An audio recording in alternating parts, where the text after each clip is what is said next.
Okay. Nothing left but regionals. Let's do this. Are you ready to tackle another job, then? This one was registered by local fishermen, asking for help with marauding monsters. Ordinarily, the Radiant Host keeps the worst of the wildlife in check, but these days there just haven't been enough blades to spare. You'll want to speak with the fisherman himself for the details. I couldn't read the scrawl he left for a name, but he's an Arcadus Sadara, so he should be found fishing the waters from the western shore. Another Matanga? Lord, you could always use more coin, yes? Especially right now. Because I could certainly benefit from your wise and experienced company. Yeah, sure.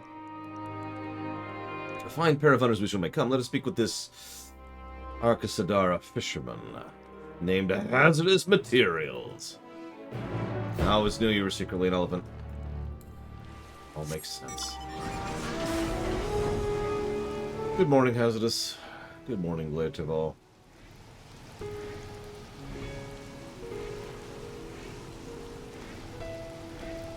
Good morning, Sluggeretta. If you're asking if you should get pizza, the answer is, of course, yes.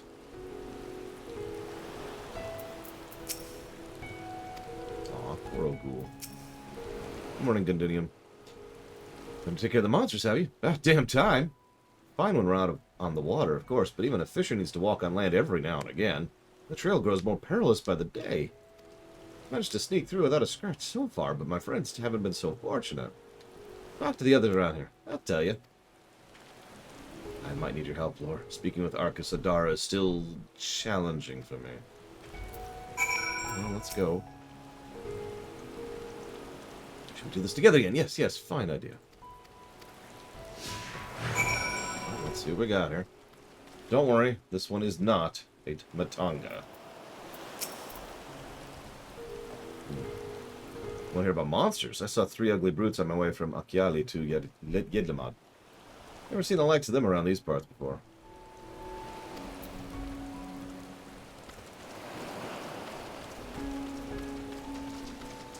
I'm glad you liked it, Sluggeretta. Toy Story 2 was fascinating to research in the behind-the-scenes perspective. And it's a good film, but, you know. You want a story? When I left Akyali the other day, I almost walked straight into a fiend with a tongue as long as my arm. Barely escaped being gobbled up on the spot. That sounds fun. Good morning, Omega Legion. Good morning, camper. Have some pizza. You know, I was actually thinking of a really stupid story idea recently. Imagine if everyone has a replicator, but like the way it's structured is replication recipes are essentially one use. They're consumables, in other words, right? So in other words, you can't just go to your replicator and beep in stuff. You have to perceive stuff. But you can also receive stuff as a gift. So imagine for a moment that, you know, I'm streaming. I'm like, hey, who wants pizza? And I plug in pizza, and everyone's replicator punches out pizza. Something like that. Attacked by the wildlife. Oh, yes, I was hauling a catch back to town. It dropped the lot and fled for my life. The roads used to be safe enough, but now...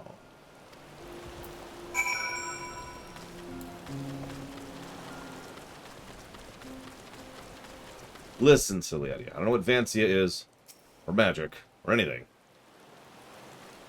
But, what's Vancia? Do you understand now why we had to send for help? Yes, it's because the worst song ever is playing. Oh my god, it's still bugged. I understand you have a problem with long-tongued brutes terrorizing your roads. This creature we call Pisaka.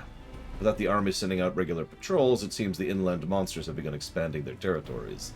They've forgotten their fear of us, and that's when people start dying. I need you to remind them. Once you've found and slain these overly bold Pisaka, I ask you bring me one of their carcasses. There's something I've been curious about. Okay. Let's get a kill, and their stupid faces. Never seen anyone so eager to throw herself headlong into Pisaka's jaws. Should you be chasing after her? All of it, Giga Pudding. Except for the regionals, of course.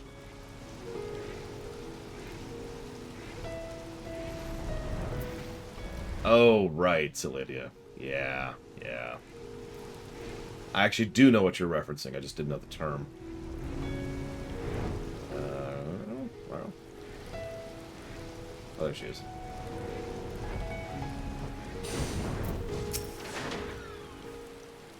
Ha, first kill is mine. Grandmother always said the hunter should be swift like a diving yole. Do you mind tracking down the other two? Yeah, sure. You know, if I do that, my fear of Matanga has been to ebb somewhat. Now go before some other fool crosses path with these monsters. Was the rest of Garlemald terrible? No, but it wasn't that great. Like, I gave the Garlemald side quest... Oh, speaking of which, I gave this Garlemald side quest a story positive. That sounds like a good thing. There it is. But I want you to realize that an entire zone's worth of side quests should probably, ideally, be worth more than one positive to story. You know?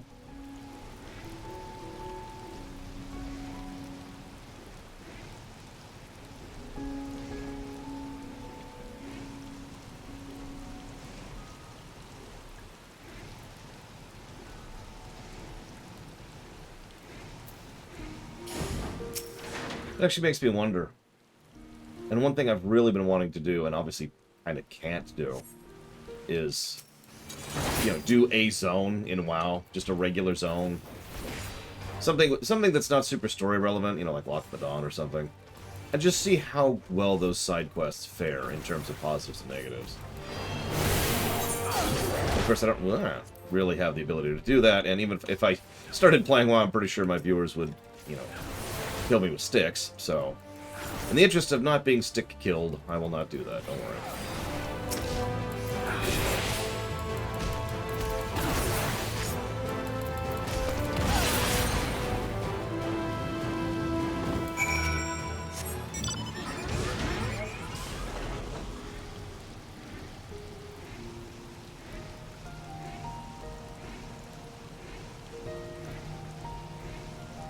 Everyone's got to have a good pointy stick. I use mine as a back scratcher.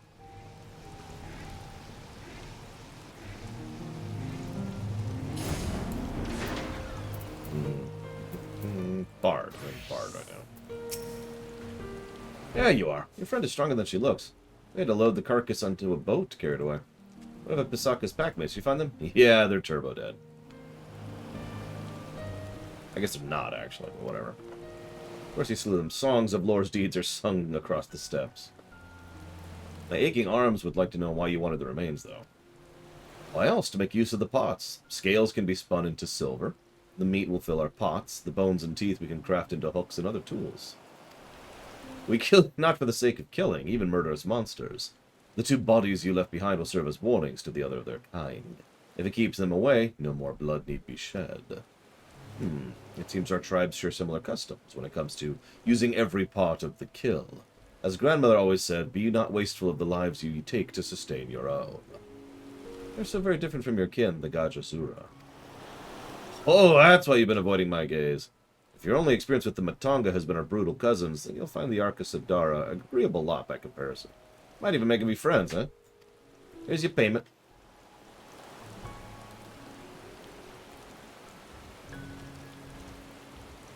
Another job finished. We should report to Kankana that she might strike it from her list. Let me know when you're done basking in the success of the hunt. We can return to Yedlamon.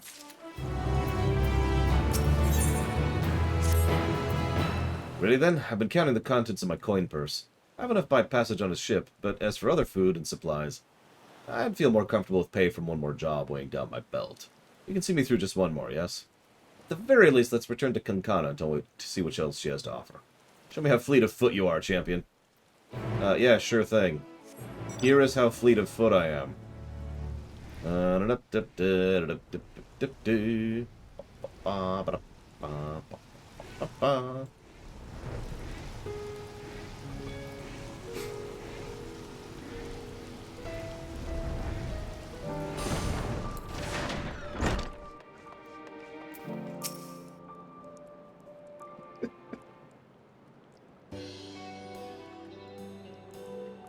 Lore, safely back from your work on the shore, I see, but where's Ogul?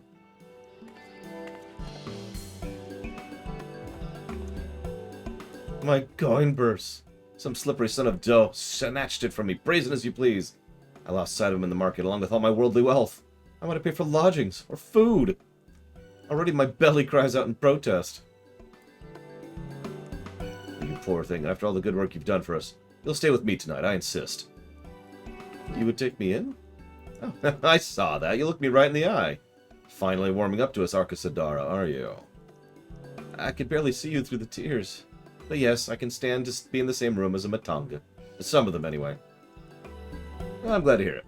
Here, I'll lend you a few coins as well. We can't have you running around without a guild to your name. Thank you.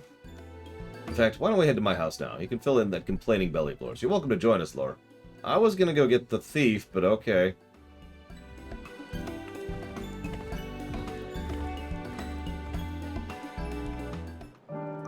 Hello, Zach Taft. I hope this morning is finding you well. Speaking of which, hi, Rax. Didn't say hi to you either.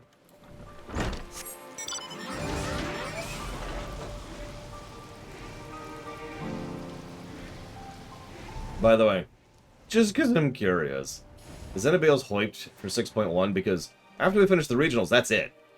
That is the end. After that, it's on to 6.1 time. Something terrible's happened. I've been robbed! I saw a boy jumping out the window as we approached, and when I looked inside, all my belongings had been turned inside out. O'Ghoul set off in pursuit of the thief, but hasn't returned. Oh, God. What's with all the thief? Okay, whatever.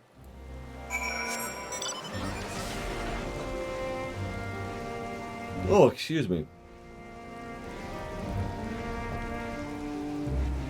Oh, that sucks. I'm sorry, Grax. Done. Language? I lost him again.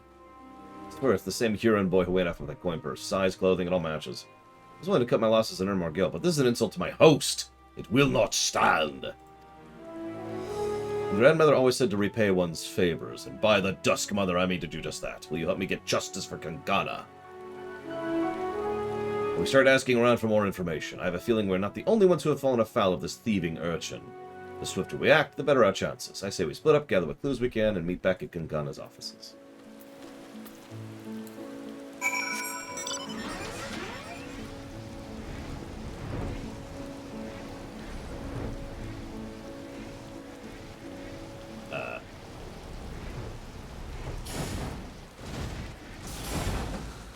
Don't do it, Omega Legion.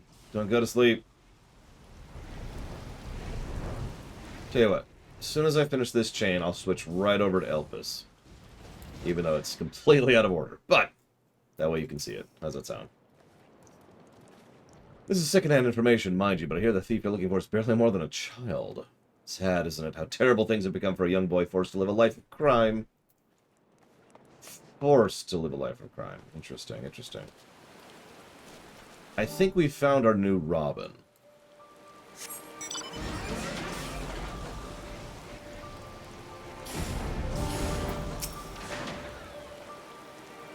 There's another robbery. What if it's the same boy I found in my house the other day?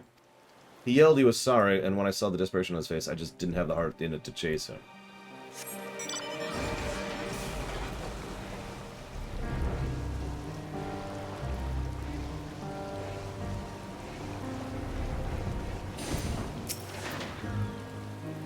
The recent rash of pickpocketing. Oh, I've heard several stories. They say it's likely the work of the same criminal. Then we must murder him horribly. Or recruit him.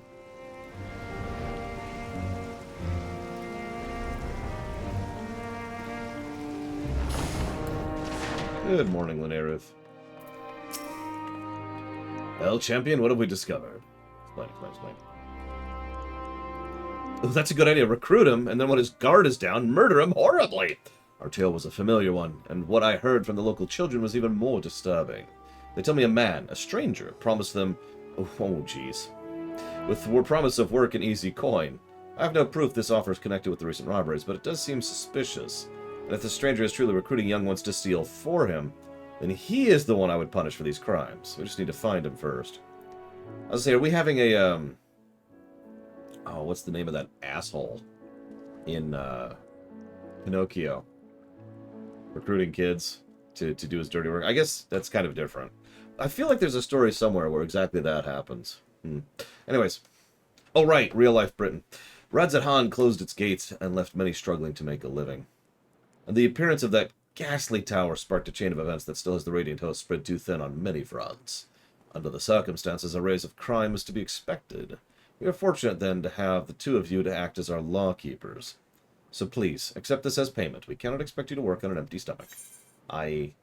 She gives us salad, tossed with light dressing and filled with chopped amra fruit.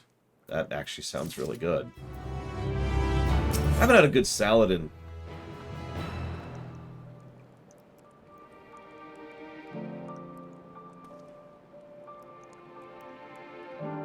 eight years.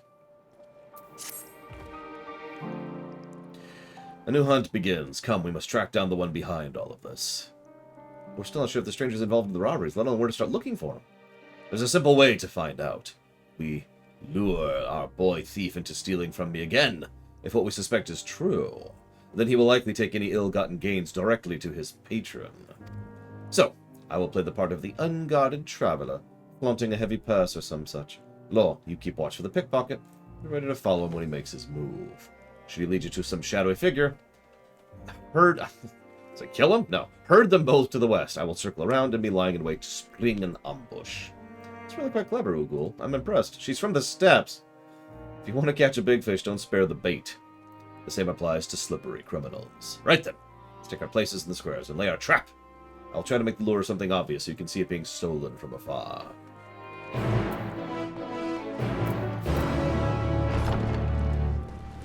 By the way, I stand by my statement that these side quests kind of suck from a reward perspective, but the only use I've found out of them is slowly rotating around my level 80 classes in order to very, very, very slowly push all of them up to 81. So it's one level I don't have to worry about on a couple of classes. If you're wondering why I'm a bard right now and I was a dark knight earlier and so forth and so on. Inching towards 81.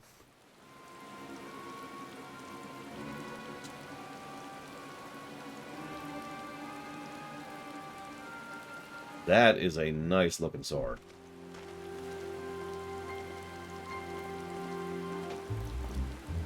Probably not very useful, but it's nice looking.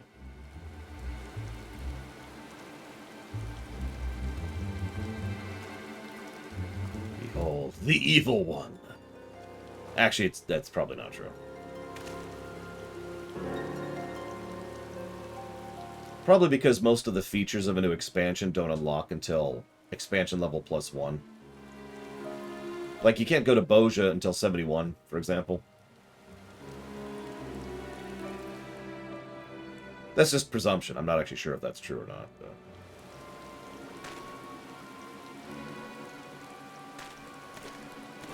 But... well, that was just straight up magic.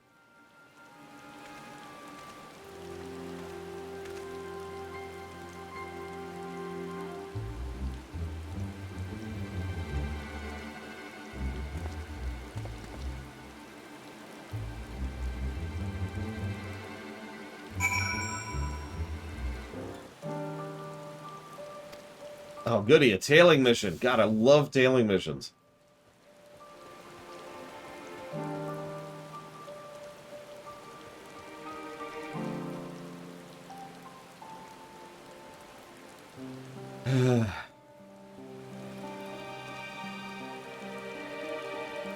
And I think you're right, Blade Travel. So yeah, not only are the usual methods not as good, but you don't have access to the new methods yet.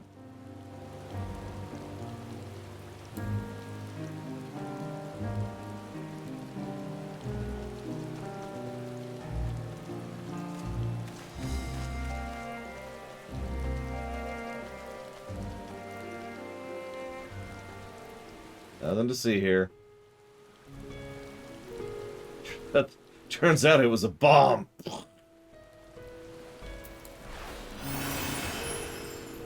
They'll never see me now.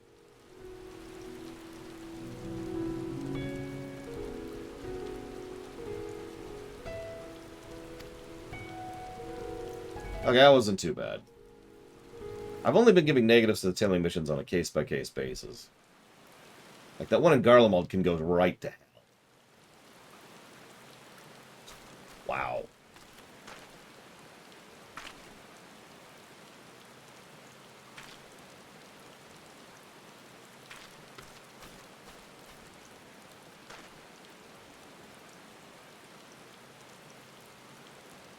Oh, you're a proper scoundrel, aren't ya? Nice work. I'll fence the rest of the gods and then you'll get your cut. Oh, oh, oh, oh. Oh, shoot. Hi. God damn it, Rakashir. I told you to check for tails. You want your family to learn of our arrangement? Now run. Why are we just standing here watching them? Oh my god. Yep, let me run after them. Switch to a gunbreaker for no reason.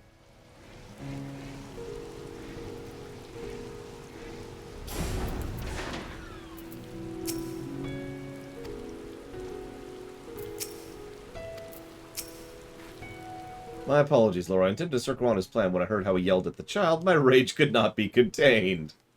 Grandmother always said those who prey on the weak are undeserving of mercy, so I beat him senseless. My kind of woman. Fool of a Matunga. When he awakes, he will find himself in the custody of the Radiant Host. Miss, I'm sorry you got hurt because of me. And sorry for taking your belongings. Apology accepted. It's a brave thing to admit when you're wrong. Let me explain the situation to your lawkeepers, and we can steer you back on the right path. If you say so. I will cart this refuse to the nearest guardhouse. Pray inform Kankana of our success. Right. Mm-hmm.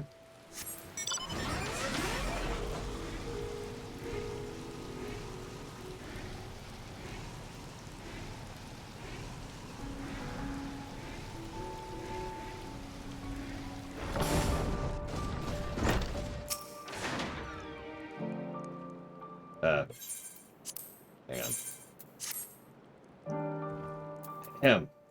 Bard.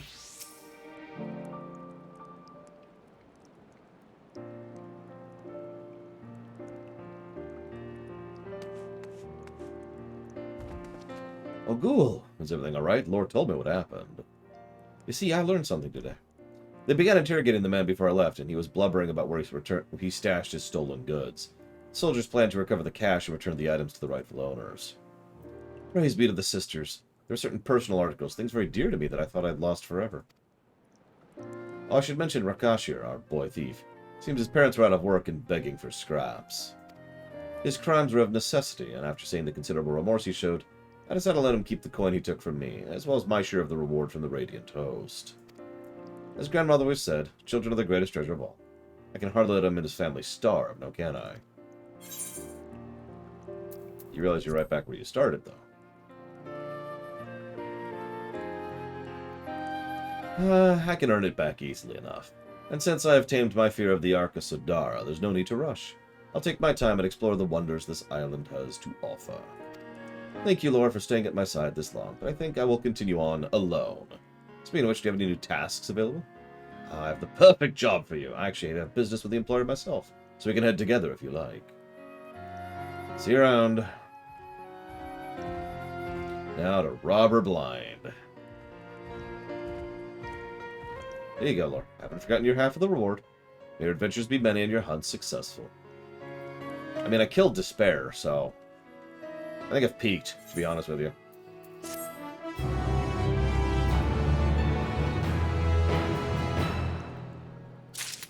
I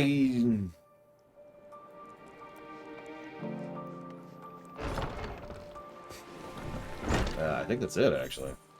Nope, as I say, there's usually a follow-up.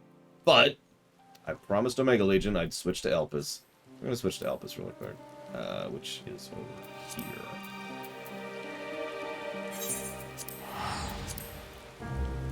I'm a man of my word. Blade Travel says, with the way devs have been working hard on Trust AI and started working on making NPCs follow you, I have a theory they're working towards a follower system similar to Tor's. Could you see that happening, and how much would you like it? Could I see that happening? No. As horrible as it is to say it, this game has so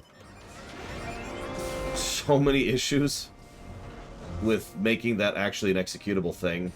I am frankly amazed that they figured out how to make NPCs follow us at all. Keeping in mind, those NPCs that follow us have severe issues with the following AI. Like, maybe someday they might be able to get to the point where a follower can actually follow us properly, but they're nowhere near that right now. That being said, in answer to your second question, How much would I like that? I would love that. Especially if they did it like Tor, aka what I've been saying all along. Let me mix and match my trusts with my peoples.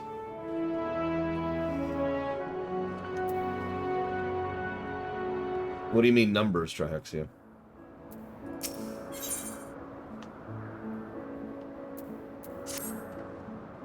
Lore, how's our fascinating familiar friend?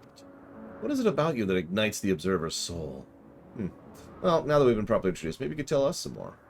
Sure. I'd like very much how you see the world, how everything large or small appears to your eyes. Assuming you're amenable to the idea, you must join Charmy on another tour. This time to take a wider look at surrounding facilities. Yeah, sure. I'd love to know more about the Ancients and how I can, you know, kill you all. First, I'll summon Lavos. Where to begin? What facility do you suggest, Overseer? Any place you feel will elicit a response from our guest. Alright, of course. The arcane entities on the south side of Agnarosis. Okay.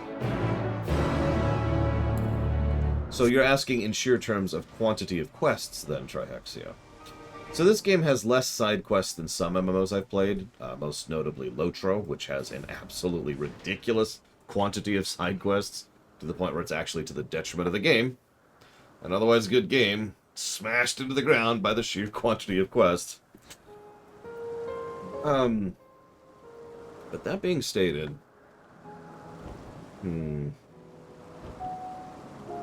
I would say it has about as many side quests as Guild Wars 1 does. And more than WoW or Guild Wars 2, and substantially more than Star Trek Online. And I haven't played ESO enough to really judge that one. And most other games, the MMOs that I've played extensively, don't really have side quests as a concept. So I think that's going to be my answer as is. Yes, it was Omega Legion. What I mean by that is back when Lotro was a good game, the biggest negative to Lotro was the quantity of side quests. And I mean that. They were a lot less optional, too, because if you wanted to level, well, there was really only one way to level, and that was doing quests. So, you kind of had to do all of them. We've yet to register an official name for this specimen, so we simply call it the Bird of Elpis. What's your first thought upon seeing this majestic creature?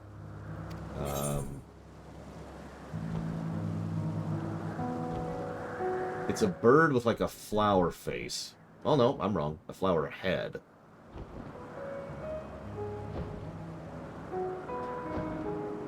I have very fond memories of Lotro, but that game spiraled down hard and fast. Pretty much the moment it was sold, actually. Go figure. I'll go with writing it. Fascinating. Imagine a familiar which supplements its deficiencies by taking a mount with desired capability. In this case, flight. In any case, I'm eager to hear more of your responses. You are truly unlike any construct I've ever met, familiar or otherwise. Let's continue southward, shall we? I would like to hear your opinions on this next facility. I also had the great fortune of being able to raid in Lotro. And I do call that a good thing, because I was able to experience a lot of raids at level.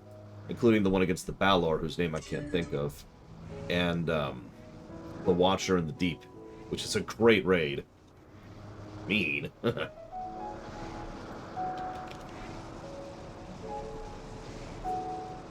Yeah, I've only done a bit of ESO, that's why I can't really speak to that one with authority.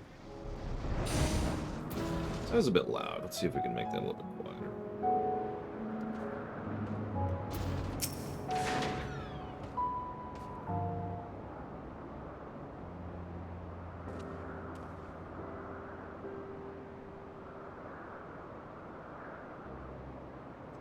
I love how it's cloudy every time I come up here and do quests. That structure over yonder houses some of our more unorthodox researches. Rather than weave creation magics, they breed existing specimens in hope of begetting new strains and species. Their method is imprecise, the outcome uncertain. To my eyes, such research seems awfully self-indulgent, merely a mean to sate the whims of one's intellectual curiosity. Our purpose in life is to improve Aetheris. In my opinion, we should steer clear of techniques which produce flawed results. What if the process creates something unexpectedly incredible, beyond what you could imagine? Also, you're a moron.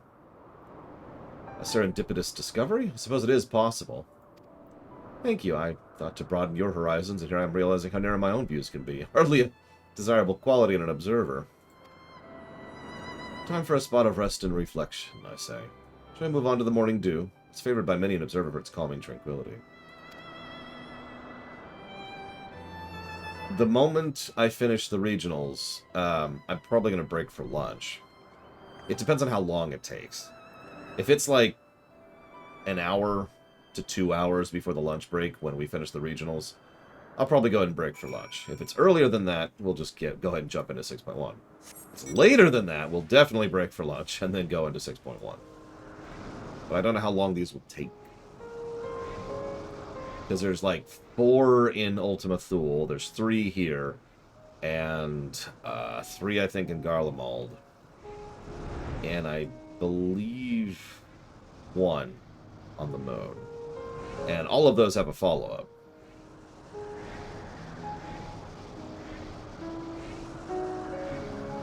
If it doesn't happen today at all, then I have done something terrifically wrong.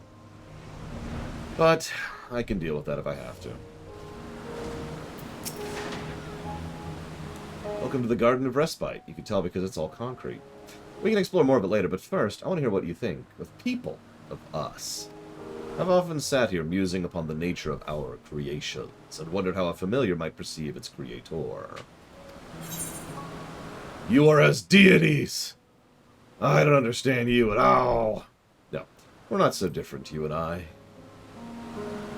Pull the villain speech on her. Perhaps that's true. You do seem far closer to us in nature than most other familiars. Now let's set aside such musings for a moment and bask in the morning dew's serenity. Thanks for the equipment. Delete. No. Eat one of those salads I was given earlier. Yeah, I was going to say, churning mists just chained and chained and chained. There hasn't been a churning mist since the churning mists, but honestly, at this point it wouldn't even surprise me if they pulled that garbage again. Are you well rested? One cannot perform at one's best without allowing the mind and body time to recuperate. I feel personally attacked by this. In fact, I'm going to take a screenshot of this. Hang on just a sec. Just give me a second here.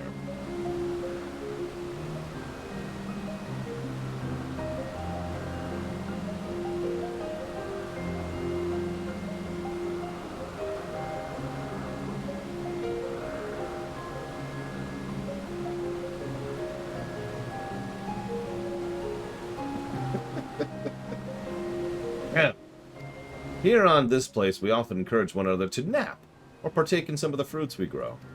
We could conjure such treats into existence, of course, but there's something oddly gratifying about plucking ripened fruit fresh from the tree. Oh, how remiss of me. How do you sustain yourself? Is Azem supplying you with ether? Azem, whatever the hell his stupid name is? No, but you'll fade away without proper nourishment. The tour can wait. We must feed you immediately.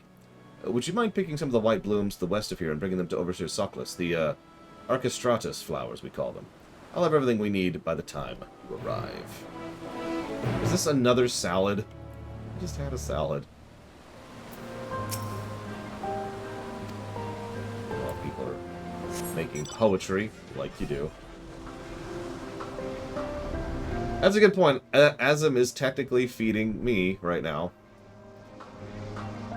Really technically. No, I agree, Omega Legion. The odds of another churning mist is very low. Thank God.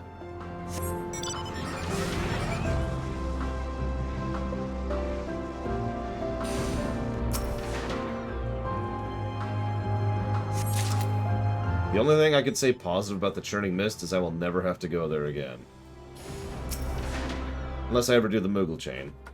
Which I might someday. I don't know. I'll think about it. Not anytime soon. My next priority for FF14 for off-camera stuff will be getting everything to 90, so that in the Patchwalker stream I can review everything at 90. I'll also need to gear up, probably my Gunbreaker, in order to be able to do the higher end of content once we get to that point. Charmin, explain to me the crisis at hand. Have you brought the flowers?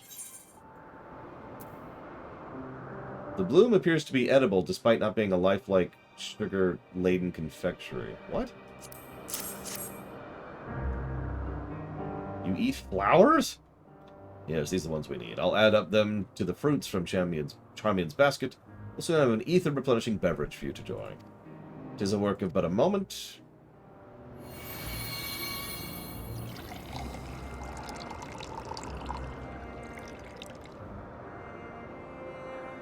Well, money's the issue there. Especially given what happened with Rax last night. Here we are, freshly squeezed Anarosis juice medley. Go on, drink up. I'm curious what you think of it. Sure. Drink. Drink! You drink the juice, noting the complexities of the floral and fruity flavors. Ah, good. It seems you'll be able to tolerate liquid sustenance. You didn't appear to be suffering from any loss of material form, but a familiar must have regular infusion of ethereal energy. Now we know that you won't suddenly vanish. Will you please reassure Charmian? She still looks terribly worried. Oh, I'm so glad you're able to replenish your stores of ether. Overseer Sockless certainly is a wonder when it comes to food preparation. Still, I believe firmly the consumption of food should be limited to restoring one's strength. Any reason beyond that is simply wasteful. There's this thing called flavor. Eating for enjoyment alone is an unnecessary drain on living resources, and such a practice can only be harmful to our star's equilibrium. Alright, I'm going to need an assassination order on Charmian here. Which is why I have so much respect for Overseer Sockless and his culinary talent. He employs ingredients and methods which not only optimize a dish's ethereal concentration, but also produce flavorful results. Save your compliments. I won't be flattered into making another batch until it's time for our next meeting. Of course not. I would never dream of attempting such base manipulation to begin with.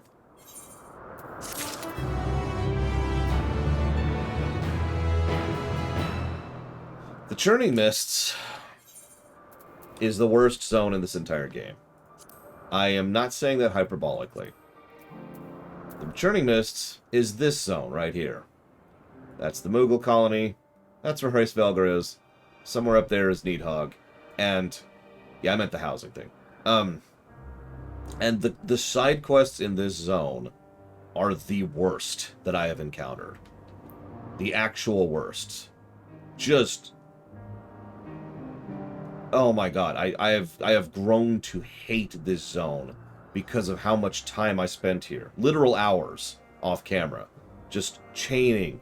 And they're not even good side quests. They were terrible gameplay-wise and they were terrible story-wise. And they just kept going. And then at one point I was complaining about it on camera and we went back there and I noticed there was actually another quest there. And it's like, no! God! Stop spawning! Anyways, that's the Churning Mists.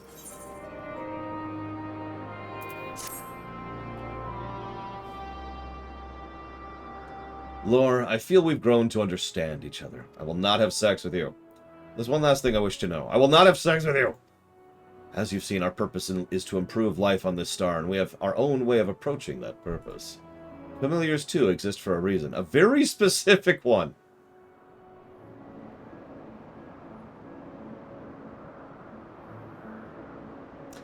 I just wonder what do you feel about your place in the grand scheme of things? Me? Man, I don't matter. Charmian, perhaps you can provide our friend with an example of what you mean. Such a nebulous question requires a more recognizable foundation from which to answer. Yes, you're right, of course. We must not skip the journey in our haste to reach the destination. Where to begin? Broadly speaking, we study the wisdom and magics of our forebears, choose our paths as our interests and talents begin to crystallize. Even among the observers of this place, however, Overseer Sockless and I share a similar calling. Again, it may be more beneficial to simply show you what I mean. Please accompany me to the archives in the Northwest. So, the reason why Rax might be permanently out 24 million gil is because of how the lottery system works, which, can I just go ahead and say, sucks? Can I just say that? I agree with what several other people have said. The system is a threadbare twine and duct tape system, and it sucks. So the way it works is Rax is like, here, I'd like to put in this money. Cool. If he wins, he loses half his deposit. Just...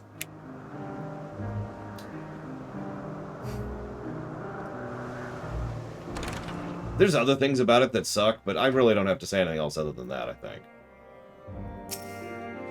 And even if you didn't want the money back for the FC, that's 24 million gil.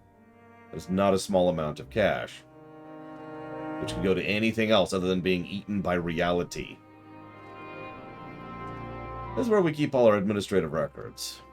Any of these documents will give you an idea of what we consider to be our defining purpose. Feel free to browse. I shall be awaiting you outside.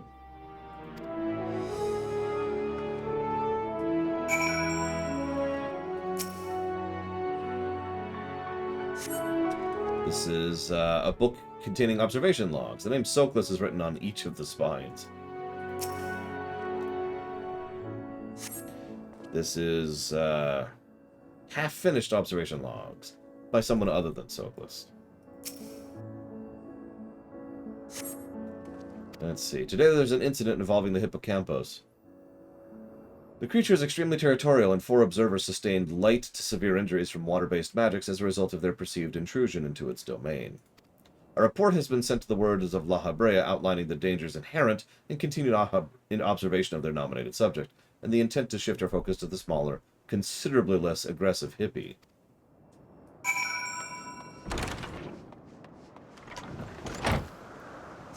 Yeah, I didn't name it.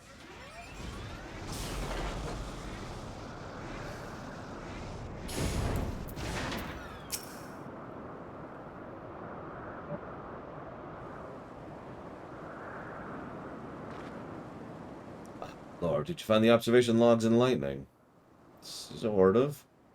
Officer Soclus has built up quite a library, hasn't he? He's logged comprehensive observations on every living being in the place. Not only objective physical descriptions, but also his personal thoughts and impressions. And that's why I'm here, to carry on the Overseer's invaluable work. When it comes to continued success of Anarisis, our purposes are very much aligned. I cannot help but worry, however, that I lack the same degree of perception and ability. I am unfit for the task I have chosen. Even being in the same room as those logs is enough to make me feel uncomfortable. My insistence that you examine your purpose was, I think, born from the trepidation which surrounds mine own. An uncertainty you need not feel. Join me and let us conquer this planet. Oh, sorry. Overseer Soclus. As one of our newest arrivals, you have ever been quick to doubt yourself. Yet you were able to guide Lore here on an engaging tour of the intricacies of our duties, which clearly demonstrates the depth of your understanding. If all I wanted was someone to emulate my work, I would simply continue doing it myself. No, the reason I asked you to assume my role is because I believe you can take projects in new, novel directions. Raising you as a competent successor is the final step of my purpose in life. Do me proud, Charmian. It is your growth, your efforts, which will facilitate my return to the planet. Well, enjoy dying. It'll be beautiful. But don't be in such a rush to leave us. There's still many things I need you to teach me. Speaking of teaching, thank you, Lore, for this wonderful and enriching visit. It's been a pleasure learning about you, not to mention a few things about myself. Yes, you also have my gratitude for the part when you've played in training my young colleague. You're welcome to return whenever you wish.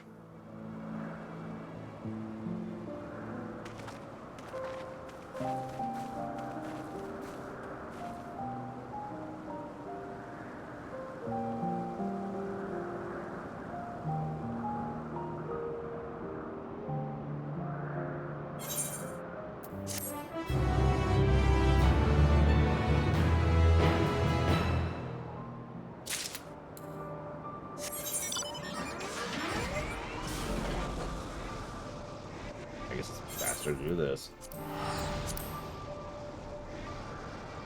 Yeah, get on with it so I can die already. God. Why does it take you so long to die? Or, I mean, to let me die. Whatever.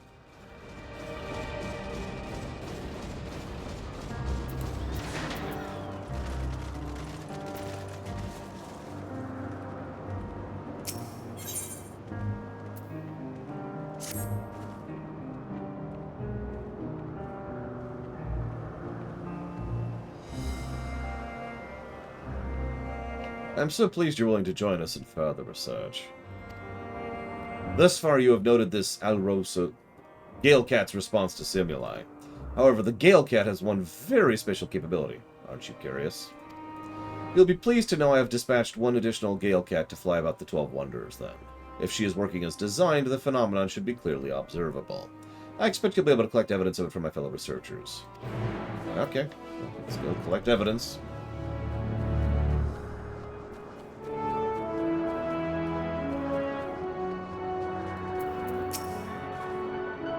I would advise you keep your head down. I saw some manner of creature darting about the air just now. If it carries on like that, it's only a matter of time before it collides with someone's skull. It startled me so badly I accidentally created a winged fish, of all things, which itself escaped to the skies ere I knew it. Although, now that I have a moment to reflect on its speedy departure, perhaps the ability to fly is not so wasted on aquatic creatures as I believed. Surely such a boon would give them heretofore unforeseen capacity to evade predation. The recent fashion for flying concepts may have something to it after all. I really must pay a visit to the Bureau of the Architect next in Amarat. I doubt anyone's registered a winged fish yet. And yeah, isn't house trading against the TOS in 14? If I'm not mistaken. Like, specifically called out. A tiny winged creature? Do you mean Hippothes familiar? I did see it not long ago. I know not where it's gone off to, I regret to say. I would assist you in your search. I must go first. Well, I must put brush to parchment before I forget what I meant to write. Outside of my observational duties, I have been laboring over a treatise on aquatic flora, you see. Yet rereading my work a moment ago, I was suddenly struck with how trite my conclusion sounds. I believe I know precisely how to strengthen it, however. I dare say even Halmaret will be impressed with my insight.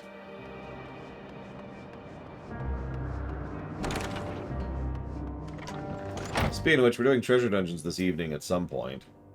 I don't know when, but for anybody interested in joining is what I mean.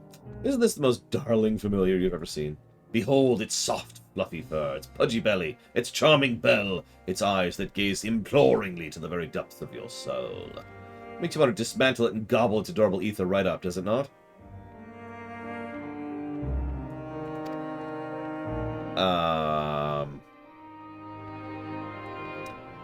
I dare not, of course. Whoever it belongs to would be quite cross indeed. Yet even to gaze upon it stokes within me a creative passion the likes of which I've never known. Ew. Yeah, please don't eat the Gale Cat. Ah, alas, my muse. Perhaps I need to create my own familiar of surpassing cuteness.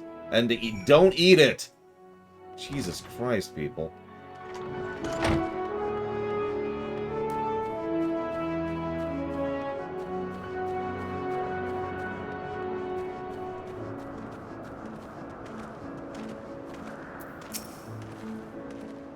I see you've spoken to everyone. What are your findings? Well, exactly right. The Alroy Galecats bless those they meet with inspiration. After all, we are at our best and our brightest when our hearts are at ease. With clarity of thought and faith in ourselves, we can do anything. What could possibly quell inner turmoil so well as a lovable creature like this? Duty calls. She senses another irregularity. Off you go, then. With today's results, the concept will be approved in no time. I am truly fortunate to have such wonderful familiars to work with. Yourself including, of course. Thanks. I think. Not sure I actually agree with that sentence, but, you know, whatever. It's cool. It's cool. All cool here. God, I just pictured that they mean that literally, Rasulisu.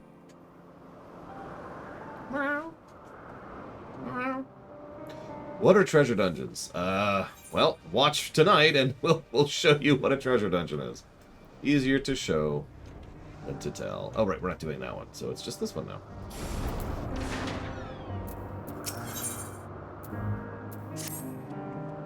Thank you for agreeing to accompany us, Lore. Shall we? Certainly. What was the name of our creation again? A batrachoy. A delightful roly-poly pudding of a thing. Ah, yes, the one over at Rumination's Ramble. My brother Alkeos is in charge of tending to it. Right this way, if you please.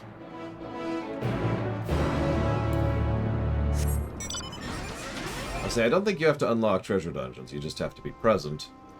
You have to be in the party, physically present for when it pops so you can access the dungeon because of how they handle queuing, because spaghetti code. There's my beloved Batra Choi. Did he miss me, I wonder? This is my brother, Akaios. He might seem a tad gruff, but don't be fooled. There are few more gentle or kind than he. You must be Lore. Myra's told me so much about you in an impressively short span of time. As you've likely already deduced, I am her brother, Alkaios, excuse me. You are Cleon, yes? The architect of this Batra Choi, as you call him? Yes, I am. You think they're ready for release? I would so love to see their endearing, rotund forms bouncing free in the wild. I've completed my report for the main evaluation criteria. The final decision will be made after committee discusses the results, but based on my personal observations, no, they are not ready. No? I'd ask why? Lore, would you be so kind as to give this a solid poke? The creature's lack of familiarity with you should help to make my point. I don't like this idea. Poke.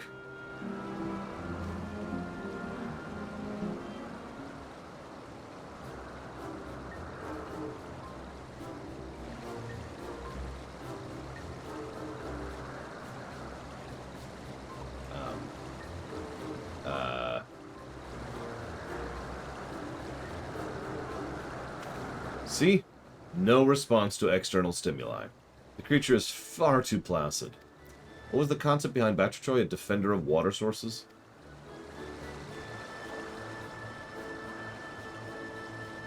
In his current incarnation, it has neither the instincts nor the means to defend itself, much less fend off entities intent on fouling the waterways.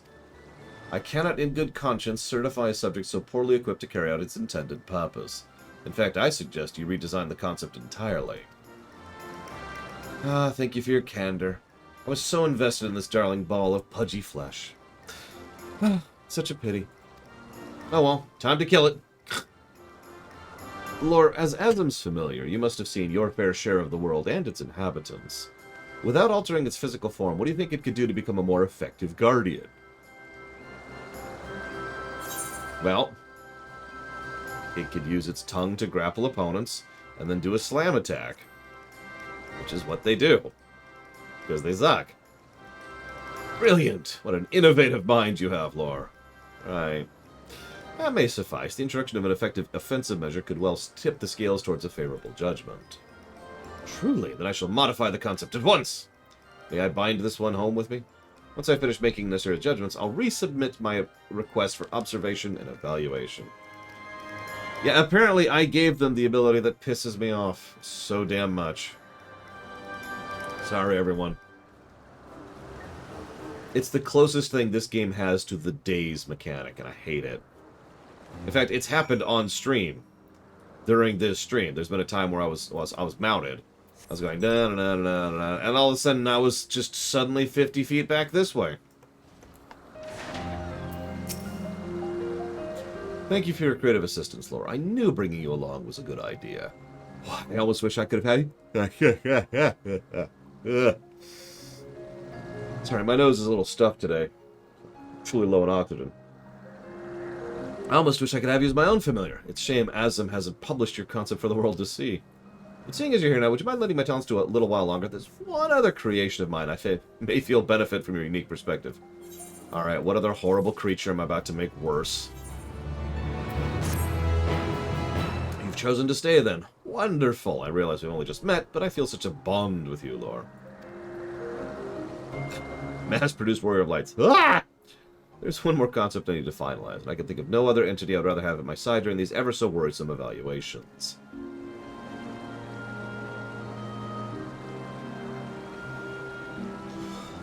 You have my IO somewhere, don't you, Alkaios? Yes, Myra keeps that one under her watchful eye. But I know the spot where it usually roams. Come, we need to cross the stream here.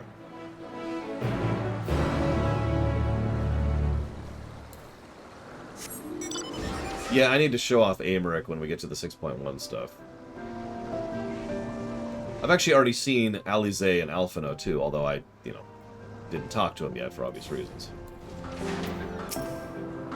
How odd. This is usually where it spends the greater part of its days. She never strays far from the spot. Maybe the scent of unfamiliar visitors made her wary.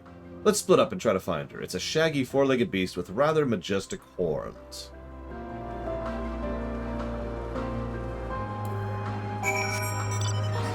Giga has infected... Oh my god. Giga has infected Amaric, for which we will never forgive her.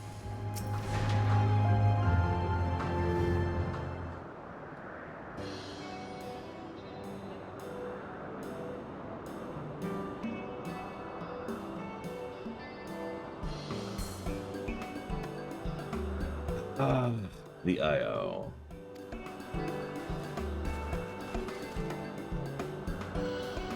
There she is, the naughty thing. Nicely tracked, Lore. That's what I'm good at, apparently. Canonically.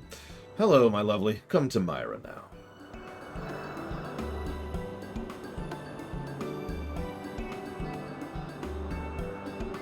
Oh, if you look at that, I think she's taking a liking to you, Lore. I see Cleon has a liking for stout and stocky designs. Yes, the heftier the better. No comment. Cleon likes them thick. This IO is one of my favorites, round, robust, bristling with spiky protrusions, a truly powerful beast. I envision her dominating any habitat she entered. What do you think? Well, she's certainly an imposing specimen. Its physical strength is readily apparent, yes, but more than muscle is needed to dominate a territory. The creature's field of vision is obscured by that mass of wiry hair and curling horns, preventing effective use of its natural weaponry. In the wild, being unable to hunt and catch prey in a consistent manner culminates in slow death by starvation. It's our recommendation you redesign the IO as a grass grazer. Resubmit the content as candidate for livestock. Livestock. Unsurprisingly, the IO is susceptible to nutrition deficiencies, and we must administer regular ethereal supplements. As you appear to have gained its trust, would you mind doing the honors? Sure.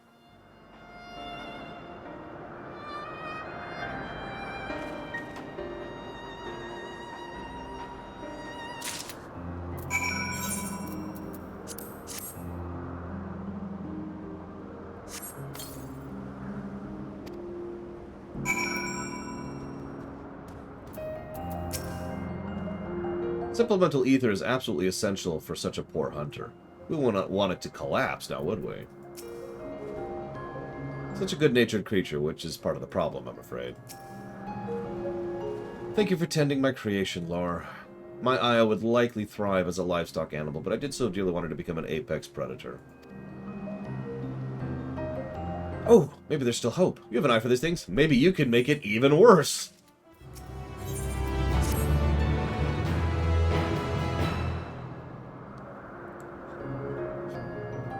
My IO, my darling hulking IO. She was meant for more than grazing in the fields. Will you look her over? Tell me what must be done. How can I transform her from potential livestock to apex predator? Well...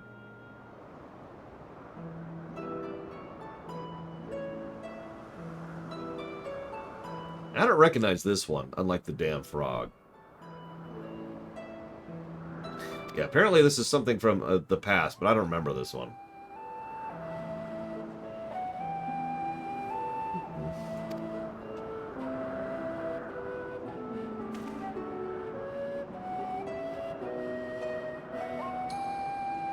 This monstrous claws seem capable of tearing a man limb from limb. Oh my god, are we about to design a frickin' Bahamut? Excuse me, Behemoth. Not Bahamut. Different thing, different thing.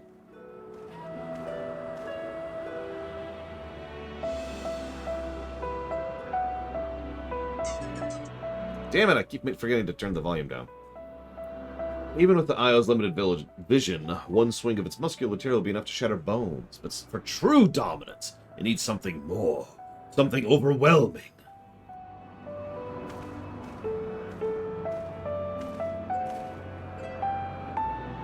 It needs to accidentally splash water onto its glasses. That's what'll make it really fearsome. So... an apex predator should wield apex magics, like Meteor. I was right, it is a behemoth. Friggin' behemoth, God. Deceptively simple, but devastatingly effective. I can already picture it. Will you permit me to implement some new ideas? Lore has given me much to think about. Strictly speaking, any significant adjustment should be authorized by the Bureau of the Architect, but I think we'd allow some temporary modifications for the purpose of experimentations. That sounds more than fair, thank you. If you could spare a few moments, I will take my creation and return with a new and improved IO. Yeah, the red chocobo is the actual apex predator of this setting.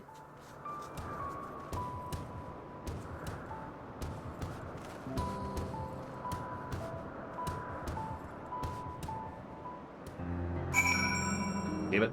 Hang on.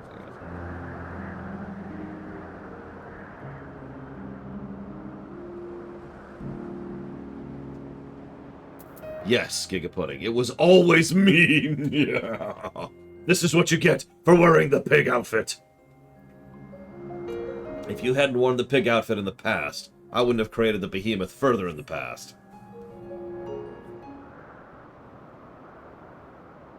Clan's been gone for more than a few moments. How extensive could these changes possibly be?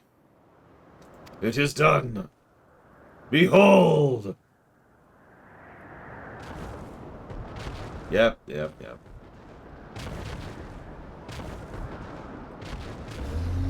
It's actually a completely different model, but, you know, whatever.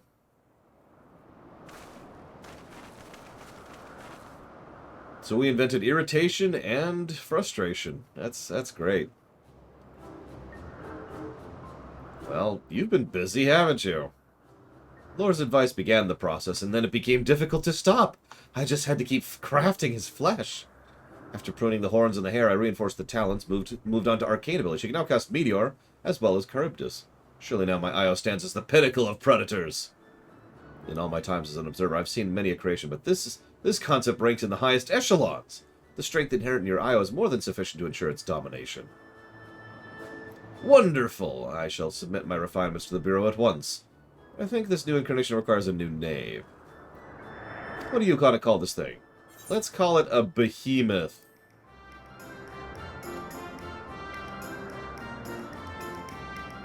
Ah, perfect! So it shall be known, at least for now. I still need to submit the official registration. Now the time has come for me to return to Amarot. I've decided my next creation will be more a companion. A pet, if you will, suitable for the amusement of children and clever familiars. Thank you for your productive visit. I hope I might impose upon you all again. I will never stop creating the past! Never!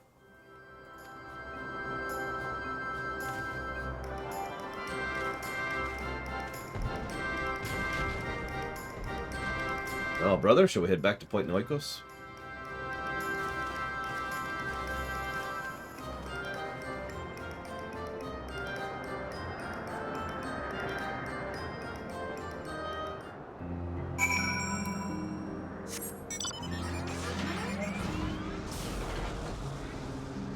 I was just about to say that, Blade Cheval. It's like, of all the horrible monsters in this game, including that little guy right there, thank God I didn't invent more bowls. All of them, Mad Overlord. I must purge the weak. If I make Namazu, I'm just gonna sped.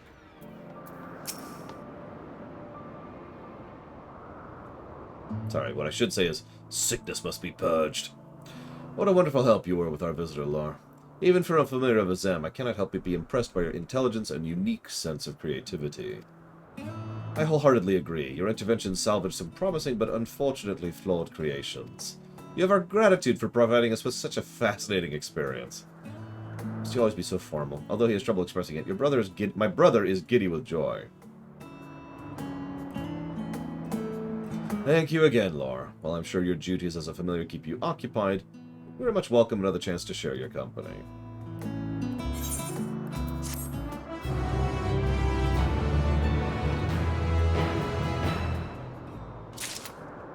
And yep, there's our follow-up.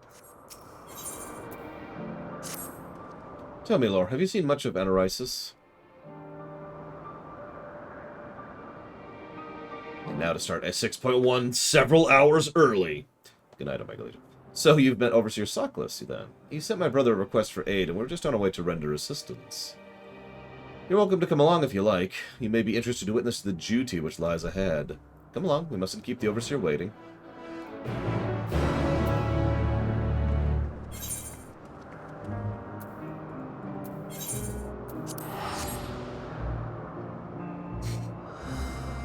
I think it might be a person-to-person thing, Lunerith. Because you're right. I'm just glad someone didn't find me cute enough to try and rip me apart and eat my ether. I've not crossed over to this island some time. There's only one reason they would ask for me by name. Oh, Lore! You're acquainted with Alkaios and his sister, I see. Alkaios, Myra, and Lore, welcome all of you. A summons from you can only mean one thing. There's been an incident? Yes, the Lycaons went into a frenzy, and more than a few of our observational projects were prematurely ended. We began the sending rites, of course, but the task is burdensome for so few. Thus did I hope to secure your particular expertise. Oh, you wouldn't be aware of the practice, would you, Lore? Here in Elpis, we expedite the ethereal disposition of the deceased by employing time magics. What? The decay of the corporeal remains is accelerated and absorbed back into the ground upon which we stand. As you may have guessed, the manipulation of time is Alkaios' specialty, haha. Whenever some unexpected event results in mass loss of creations, it's him to whom they turn. Now we do. Nevertheless, I regret tearing you from your important work. We've prepared a site to the southwest, so if you'll follow me, we can push this unpleasant business behind us in short order.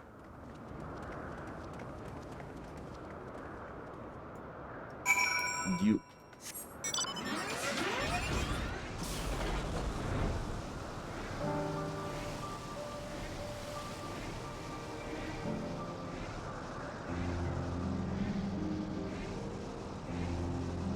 Speaking as a Time Lord, you probably shouldn't so casually use temporal power.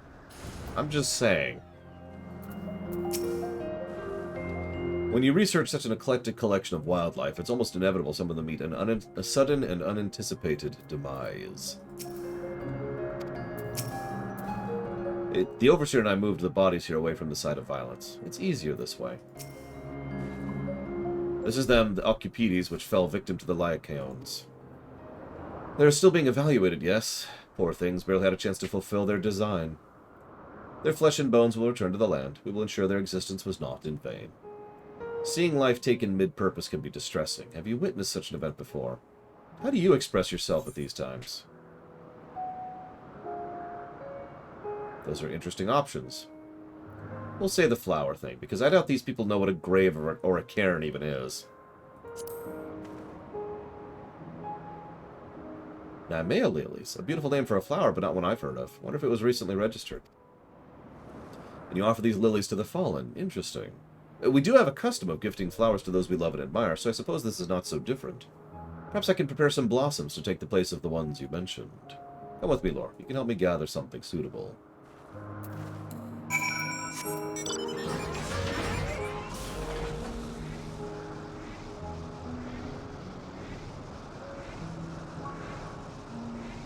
I just picture we put a gravestone, and they're just like, why? What's the point of a gravestone? Wouldn't there just be a lot of those after a while? Here, I've made some flowers of our own. Even those fashioned directly of ether tend to sprout with more life and color when you grow them directly from the soil. Pick a handful. We will return.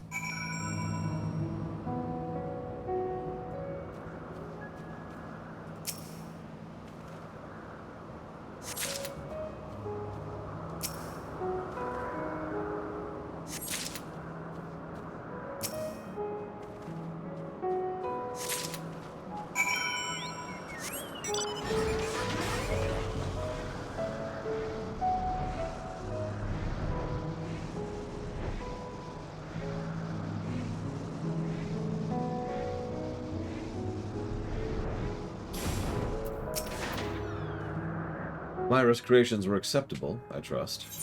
Yeah, here you go. The beautiful and ancient predecessor to the modern lily. Krinos.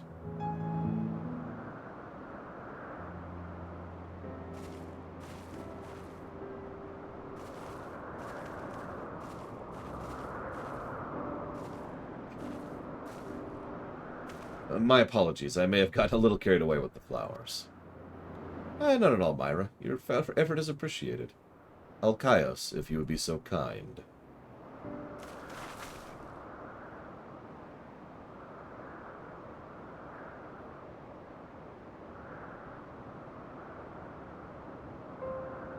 Vessels within which life once flowed, cheated of purpose, stilled and cold. Unto the land you now return, the fuel upon which new life shall burn.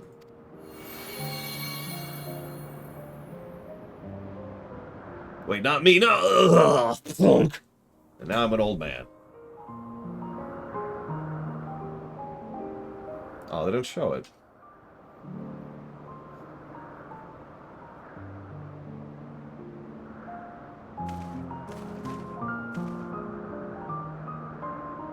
That was a beautiful service. I like to think it brought some joy to their departed souls, much as one feels when receiving a thoughtful gift. Yes, the flowers were a perfect addition. How fortunate we are to have this knowledgeable familiar in our midst. We must return and commit this event to parchment while it remains fresh in our minds. A potential shift in our traditions is a historical moment worth recording. Did we start the trend of laying flowers at graves?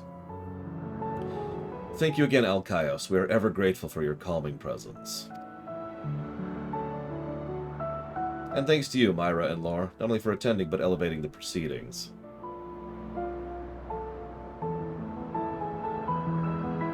Yes, you've contributed more than enough. Allow us to take care of the tedious administrative details. Hope to see you again, Laura.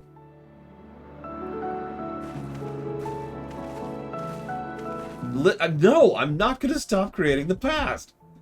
It's time we were heading back ourselves, dear sister.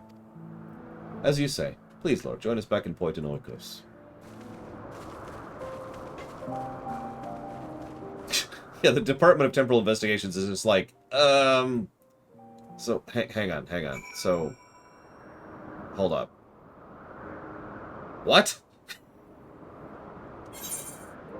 You know what? You know what? I'm just gonna let this one slide. I don't feel like the paperwork.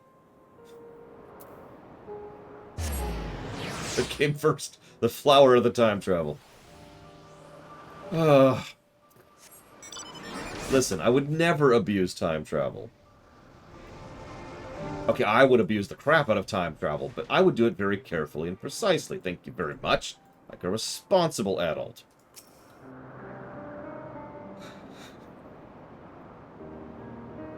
What a fortuitous turn of events that you were present when we received the summon to Enerisis. As time marches on, we encountered fewer and fewer of these truly new experiences. Yet, ever since you appeared, it's been one surprise after another. I suppose we should expect nothing less from one of Azem's creations. And now we have these precious new ideas and perspectives to apply to our duties moving forward. Speaking of which, we really must be returning to our work.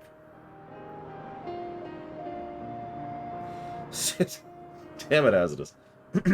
Be well, Lauren, thank you. May our purposes, or simply our paths, align again in the future. Yep, see ya after y'all die.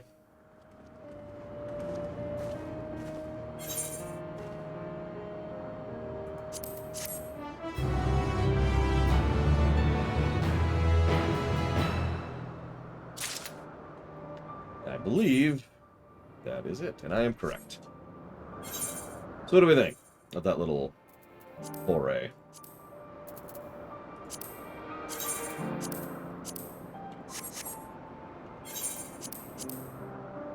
Let me have one of those salads again. These are pretty good. Much better than Pudding's food. My goodness. Actually, I have a lot of Indian food in my inventory right now from all the quests I've been doing off camera. Oh yeah, I said I'd tell you about the Garlemald quest, so I gave them one positive. They're okay. Like, they're not great, but there's a few neat little tidbits. One of the funnier things is there's a little bit of a hint there. Apparently the 3rd Legion, that would be the one under Navra, the name we keep hearing, except they still haven't actually shown him on camera, or her. I'm not even sure what their gender is. But whoever they are, they haven't shown them on camera yet. Nerva, excuse me, Nerva. Screwed up the name. Anyways, Nerva is apparently still warlording it up, and hasn't actually fallen back to peace interactions yet. So you know how the 10th Legion is like trying to interact with the Orzian Alliance? That's a peaceful way. Nerva and the 3rd are not. And we had a couple of interactions there which felt to me a little bit like foreshadowing. So we'll see where that's going, if anywhere. Furthermore, one of the other little tidbits, this is just a minor thing, but I liked this. It stuck with me. There's a quest chain where we have to try and redistribute food to the Garlean refugees. And the person in charge of that is an Ishgardian.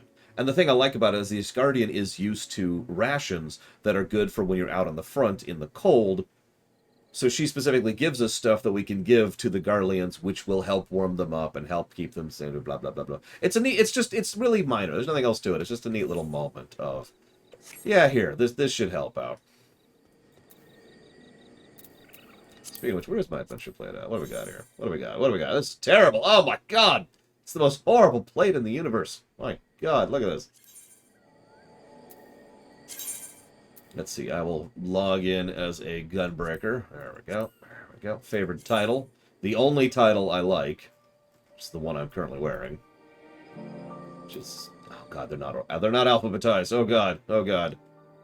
Okay, it's okay. I can make this. I can make this. Let me just read very quickly and not miss it as I often do.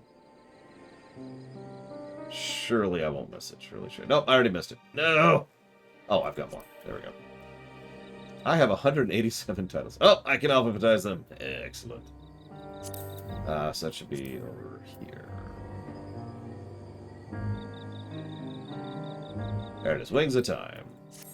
The only good thing in the game. Playstyle. Main scenario, dungeons, trials, raids. Roulette, I suppose. Yep, that's good. Active hours. Nope. Okay. I'm gonna change my picture. Ah! I never played this game. Portrait, there we go. Yep, nope, that's definitely me. Where am I? Oh, there I am. What the hell? What is this? What's going on here?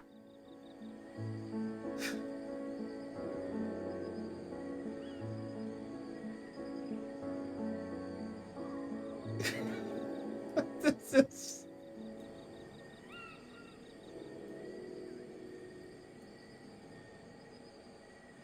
There we go. That's perfect portrait. No, hang on. There we go. That's a perfect portrait right there. Can't even see my face. Hang on.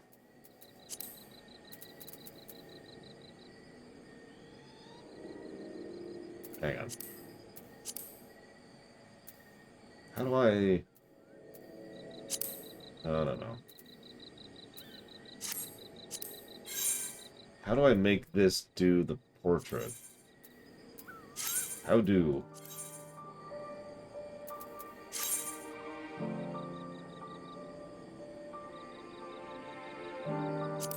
Ah! Nope. How do...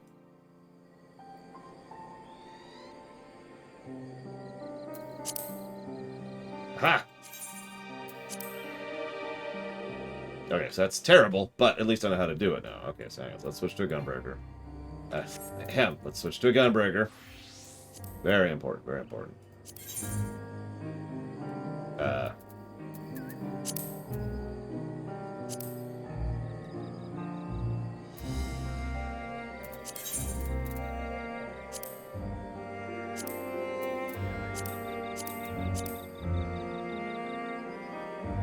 Clearly I'm a scholar.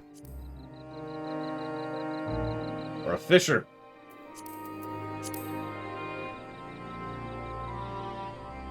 No, what I actually want is that. There we go. Let's go with metallic. Yeah, we'll leave the tank emblem there. Or the heart! Heart. No, don't. No. Stars! Because this is a Mario game now. Yeah, I don't like any of these. Meh. So, let's see here. What do we got? This is me lip flapping.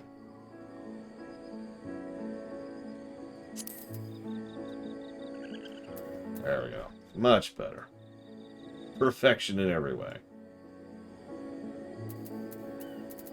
What I suppose... Nope. Okay. Although, actually...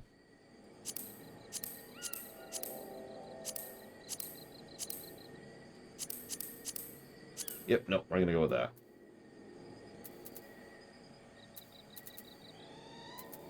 I like the vellum with that, actually. It needs to be darker.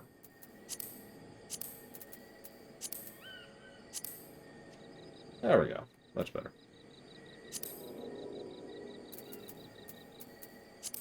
Okay. So then... Yes. Then... Oh, it's terrible. Okay, hang on. I mean, I guess it's acceptable. Let's just move that down a bit. Apply. That needs to go a little bit back up. I'll get it. I swear I'll get it right. It's just... There we go.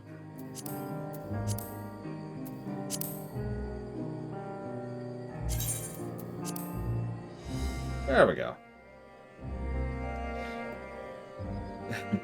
I am not grinding out this. Oh my goodness. Ugh. There, that'll do for now. Someday I'm going to have the glowy version of that gunblade. Then I'll change it. Ah, lore. Just the man I was hoping to see. Now that I've had the opportunity to speak with more of the people here, I realize their plight is even more dire than I could have imagined. The recent crises has caused the flow of supplies to grind to a halt, and the people can scarcely meet their daily needs. This would be the case even without the influx of refugees. One way we might alleviate this is to requisition a shipment from Yedlamad, but the process will take precious time. I fear many would starve before we see a single sack of grain. All of this is exacerbated by the lack of able-bodied fighters. The wounded are many, and there are few who have the strength and skill to guard us from beasts lurking in the forest. The Radiant Host would give their lives to protect us, and have, but every day more of them are injured. Bravery alone is not worth much in the face of such overwhelming numbers. And while I am much appreciative of your help so far, I'm not so naive as to think we will remain here indefinitely. Had we another of your skill to aid us, we would at least chance to weather the worst of the storm. However, my time at the Great Work was spent largely in solitude, and the people of this village know little beyond its walls. But you have been to the furthest reaches and back, yes? Yes, I have been to the furthest reaches. Do you know of anyone else who might lend their stout arms to these humble folk? Actually, I know of an adventurer as fierce as I, if not more so. I knew I could count on your wide web of storied personages. Ogul and Kankana, you say? I believe you may be able to kill two birds with one stone with that pair. Unfortunately, my hands are full meeting medicinal needs of the village. Seeing as you're already acquainted with these fellows, could you appeal to see them on our behalf? Apologies once again for putting so much on your shoulders, but it's for the good of one and all. Can I count on your assistance? Thank you, friend. Off to Yedlamad to meet Kankana, eh? Safe travels. I will pray you return with good news. Let's go there very quickly.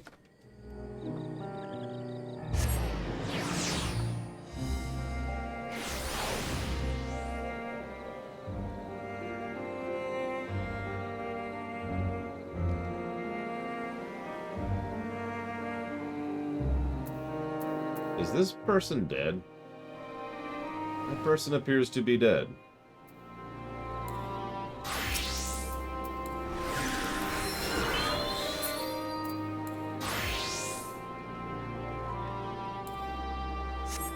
They appear content to stay dead. Okay. They've given in to despair. Doom, dark death, dark doom. Oh, hey, it's the kid. Oh, it's you. Hello? And now I need my money back. No, Hey, Lore. My day brightens to see you again. Well, if it isn't Lore, I'd wonder when you might walk through my door again. You'll be pleased to hear young Rockashire has taken to adventuring like a thief to a coin purse. He is more capable of assisting me on my less arduous tasks. Indeed, his future is bright. However, as much as it heartens me to see you, I sense your visit isn't entirely motivated by curiosity in our affairs, yes? I see. I did not know Palaka's stand was beset by such troubles, but I suppose I shouldn't be surprised, all things considered. Naturally, I shall do all in my power to help. A few words to the right people, and the merchants will have a shipment of supplies ready in a matter of bells. Inform this Yazan that aid is on the way and for much less coin than the merchants would usually charge. This chaos has gripped all of Radzat-Han. It's only together we shall find the strength to release ourselves from it. Wait. So you're going to charge less during a crisis instead of gouging them? What is wrong with you?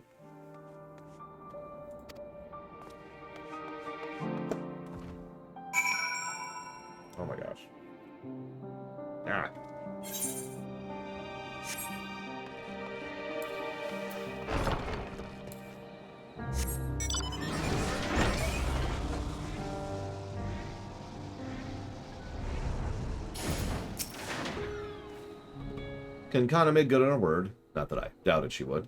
The merchants were all too eager to make such sizable trade. They even provided us with bags and coats for the journey. I was wondering why your outfit changed.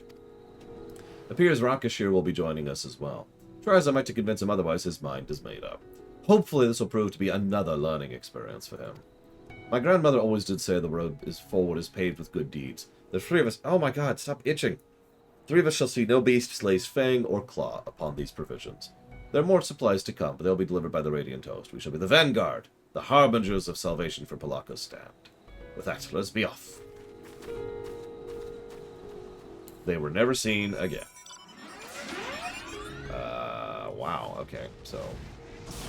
For some reason, the next quest step is way up here. So... Did I forget to set the timer again? Oh, I did. Damn it. Oh, whatever.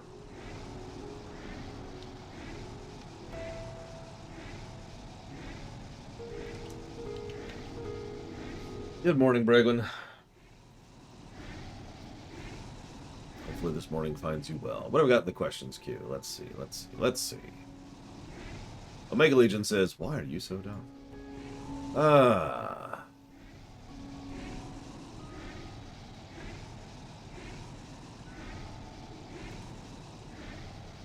Flygant asks, have you played the ground mission that's only available during the first contact event?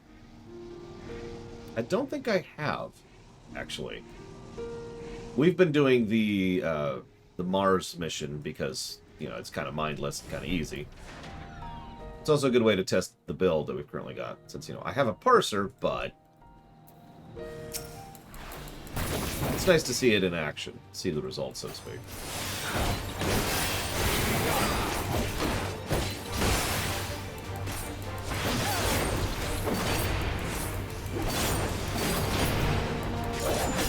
Evo asked a question, but I don't think she's there. That was last night. This is when we were doing our STO discussion. Man, I'm behind on these. Let's see here. Lunarith said... Oh, I already answered that one. Which species in Trek has the best Black Ops group? The humans. What have been your favorite moments in Endwalker? Maybe top 5. Okay. So, It's the Little Things is my favorite scene in the expansion. I would also put the lunch we had with the Scions, you know, the giant burger scene up there. I would also put up the scene where we have alcohol with Urian J. Thancred and Y'shtola. Very high up on that list.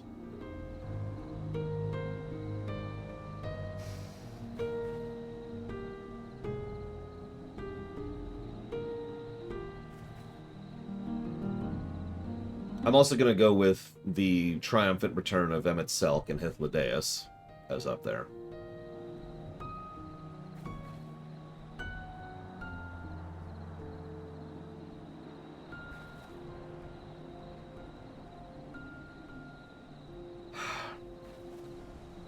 I'm torn on a specific 5th one, but I think I'm going to go with the scene where the Loporrits are first introduced, their very first thing, as my 5th best scene. That was a splendid display indeed. Your bravery never ceases to impress.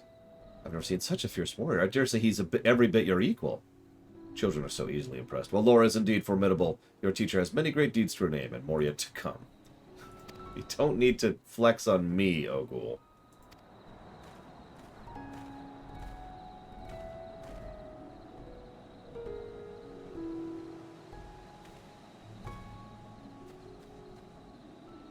Wow, Fife. That doesn't even begin to surprise me. Makes me glad. I mean, I decided over a year ago to not do the Epic Game Store because of various reasons. I'm not going to repeat right now. But that just adds another one to the list, so thank you for that.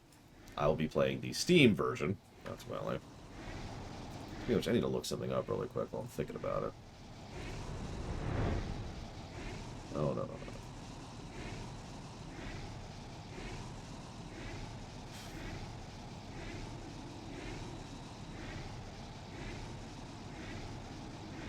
Okay, good. Good. Sorry. That's even dumber, Fife. Greetings, Lore. Didn't expect to see you here, of all places. They cut down the monster before it had a chance to pounce. Yeah, there's a lot of morbals over here. My bad. Oh, wait, no, I didn't make morbals. Okay. Whew, thank goodness. Did you see that, Rakashir? Mark well how quickly this beast succumbed to the flurry of my blades. In no small part thanks to this brave Arkasodara. Ah, so this is the adventure Yazan spoke of. Not since my last hunt with sister have I fought so effortlessly with one another. And I have never felt so invigorated to have such a mighty Arkasodara fighting by my side. How do you keep up? Just watching you has me out of breath. Endurance is the product of long hours of practice, lad. Well then, seems the hunt is finished. Let's return to Palakastad before we draw the attention of something deadlier. Yazan will be eager to speak with you upon your return. Do not keep him waiting for long.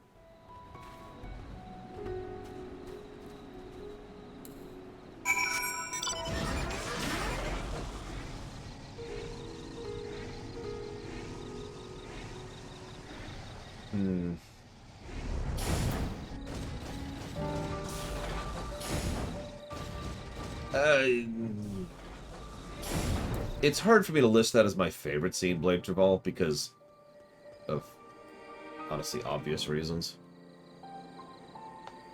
Although, if you put a gun to my head, I would probably put that as my second favorite scene in the game.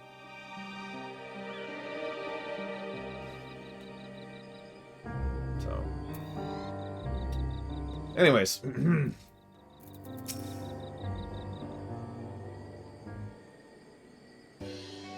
I mean, it's a really, really well done scene, but goddamn, that went right for the jugular. Oh, there you are. Sula told me you've brought both the supplies and the protection you promised. She is at present preparing the game she hunted. She's promised to spar with me afterward. I have a feeling I've made the right choice in coming here.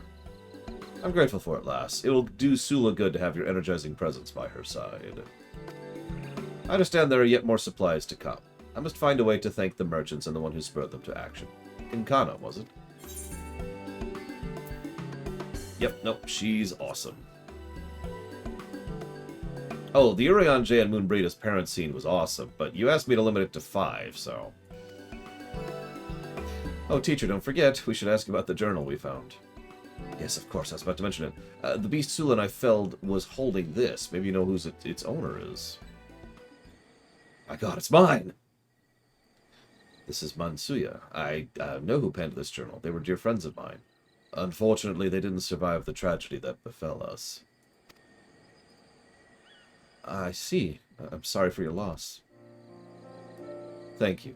Luckily, their memory lives on in their child, and now this journal. When she comes of age, I'll show it to her, that she might know who her parents were. Life is but a string of meetings and farewells. It's our memories that sustain us and that give us life. In this way, those whose journey has ended watch over those with the strength to step forward into a new day. Of all the wisdom grandmother passed down, I hold this to be the most precious. Memories are the greatest treasure we can leave behind. Your grandmother's a way with words. She could have taught even the divinities a thing or two. I dare say you may be right. I'm not half as wise as she was, but her sage advice has been a beacon, which has always guided me true, except when telling me that, elephants are evil. You see, I learned something today. I learned that not every elephant is evil. Truth be told, I first accompanied here to repay the debt I owed, as grandmother would have wanted. I see now, however, that fate intended for me to be here. In Sula I have met a comrade in arms, and in Rakashir I have found a capable and eager student. For both of their sakes I must strive ever to be better than the day I was before.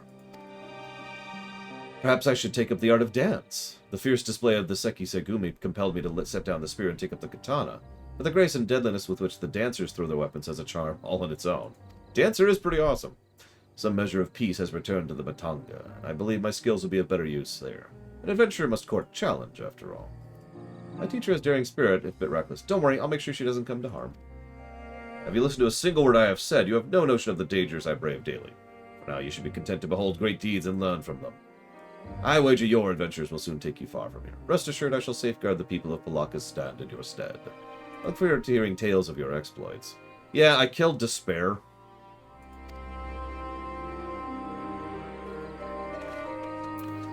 And had a burger. Our lack of supplies was weighing heavily on my mind. I feared for both Passerine and the child. For the first time in a long while, I can breathe easily. Ogul's presence has proven to be a salve on Sula's mood as well. She laughs as she hasn't since her sister's passing. We have both to thank you for our reversal of fortune. Even the departed have benefited from Ogul's arrival. The delivery of the journal was an unexpected boon, and it will doubtless prove to be vital in raising the child. When she becomes old enough to understand its contents, she will come to know the deep love her parents bore for her. A love so steadfast it will shield her from the world's cruelty. Of course, I intend to tell her all about your part in their salvation as well. But for now, there's work to be done for both of us, I'm sure.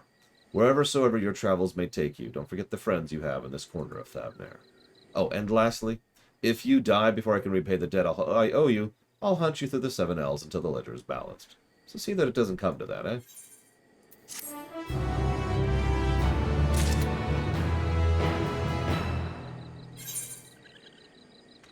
Well, I guess. I mean, I was hoping to just go die, but, you know what, fine, whatever. Actually, no, let's do this one first.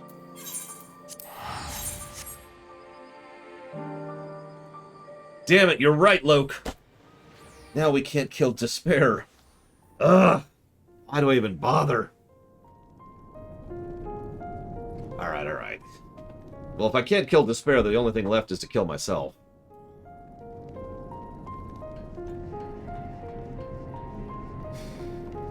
I do like the Garaha's sacrifice scene, consequently. I mean, several of them were good, but Garaha's was just awesome. I mean, Garaha has been awesome this entire expansion, so that's just kind of whatever. So,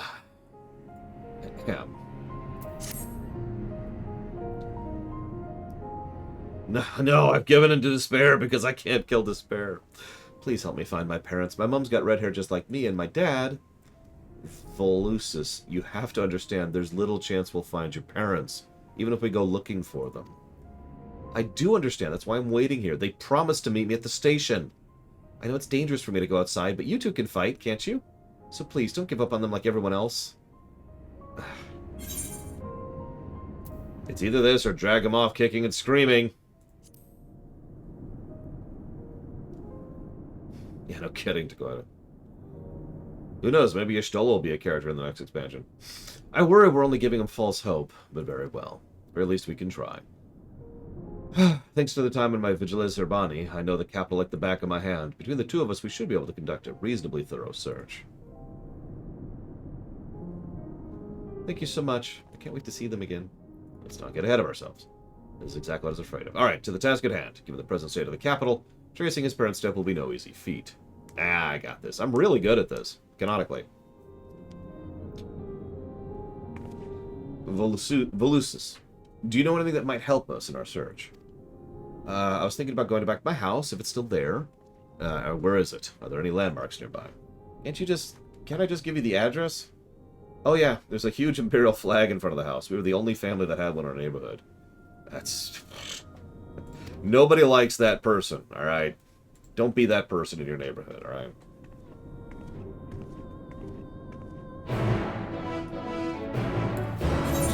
Just don't.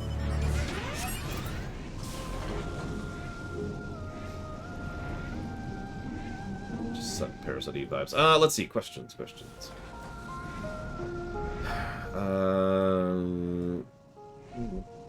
Loke says...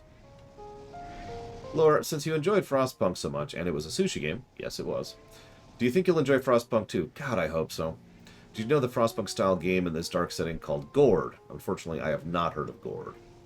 Are you hoping it turns out to be as Frostpunk? If anything's as good as Frostpunk, I'll be happy about that, but I admittedly have not heard of Gourd, I'm afraid. What's Gourd?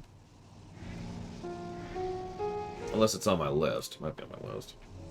I have a list of games that I'd like to try out someday. It's a big list, but it looks like Gourd is not on it.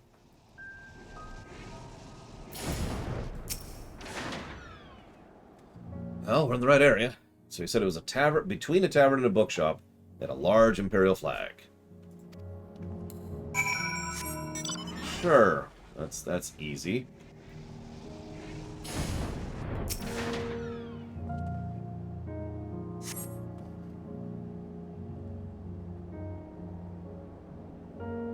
You find a leaflet amongst the rubble, apparently from a bookshop. The War on Ilsabard, now in stock. Don't miss your chance to own the masterpiece dedicated to Emperor Solus's achievements.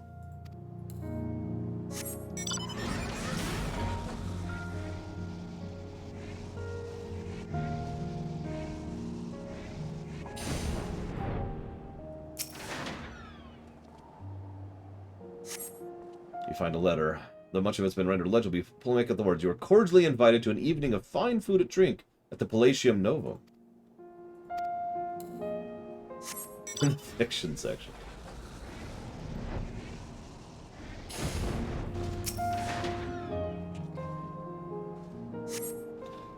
Dearest Volusus, I pray this message finds you well. Hey! Yeah, it's actually funny. I agree with Timon. So, not to go back to discussing about this, but you remember my whole discussion about how I feel like it is a hindrance to storytelling in an MMO to make your character not a character? And how FF14 has been starting, but hasn't really quite finished doing that yet? God, our shadow looks so weird. Part of the reason I bring that up is because they have started getting rid of that. But a lot of our connections to characters are... I mean, Garaha is the perfect example. Garaha has a direct connection to us as a character. Has a direct... We are relevant to their story. We're not really relevant to Y'shtola's story, right? Now, that's fine. We don't have to be relevant to everyone's story, but you can see why it's so obvious why they've been pushing Garaha lately. It's because they can use Garaha to emphasize us, and vice versa. I've talked about this so many times. It's the connecting points between characters. And we don't have many connecting points to other characters because of how much of a non-character we've been for so much of FF14's existence. And we're only starting to become a character in the last 2 expansions.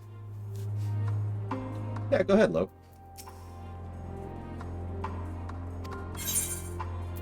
I hate to keep making that point, but the more of a character they make us, the more they can do that kind of thing.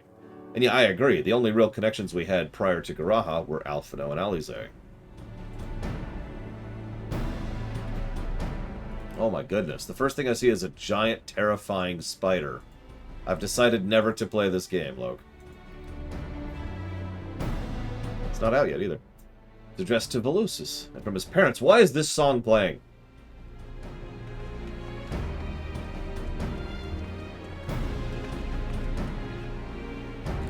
You said you found it nearby.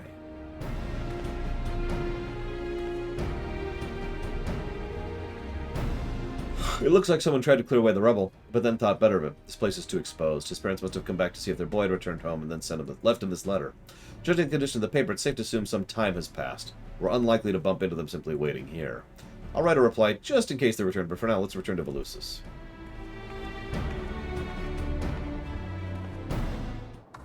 I really do not like that song, Jacob Pudding. It actually irritates me that I can no longer turn it off every time it plays. Blade Taval says, "You have liked... Now that you... Blah, blah, blah. How have you liked the way that FF14 lets you characterize the Warrior of Light in recent expansions? Do you think it goes too far, not far enough, or just about right?" Not far enough, if I'm being honest. But it has definitely been an improvement. I do like that we can be a snarky asshole. I like that we can be a considerate person. And I like that we can be a moron. But near as I can tell, those are the 3 categories of personality we can play. And if you're paying attention, that should sound familiar, because that's exactly what Dragon Age 2 did. If you remember, Hawk had 3 personalities, and depending on your choices would change how the voice actors or actor would slowly shift their tone throughout the course of the work. Rather, that was a whole thing. Snarky, idiot, kind. Now, I'm comfortable being kind, because that's kind of my approach anyways. Again, I'm playing myself here. But I would prefer it if we could have a little bit more nuance and variety to that. Even understanding that it wouldn't change anything, because that's the catch, right?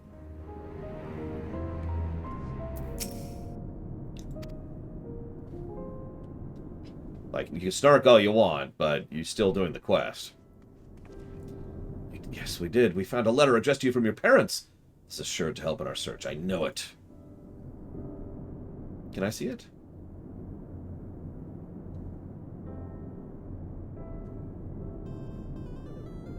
is addressed to me, but this isn't Mum or Dad's handwriting. Don't give up so easily. Here, let me read it for you. I'm injured, but I'm in. Don't worry about me. For now, you must stay out of danger. Love, Vipsania. Unfortunately, it looks like the part detailing the location got wet at some stage. It's completely illegible. Vipsania. That's Mum's name.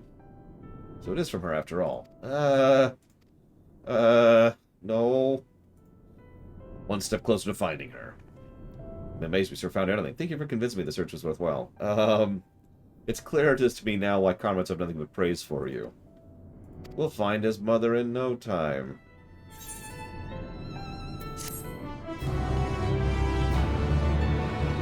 Yes, I hid the Phantom Menace video. I will never unhide it, don't ask. I should just delete it. But you can still see it on the archives page if you really want to. Ugh, because archiving. It's a terrible, old, awful video that I hate. That's why it's archived. Thank you for the donation, Vigilant.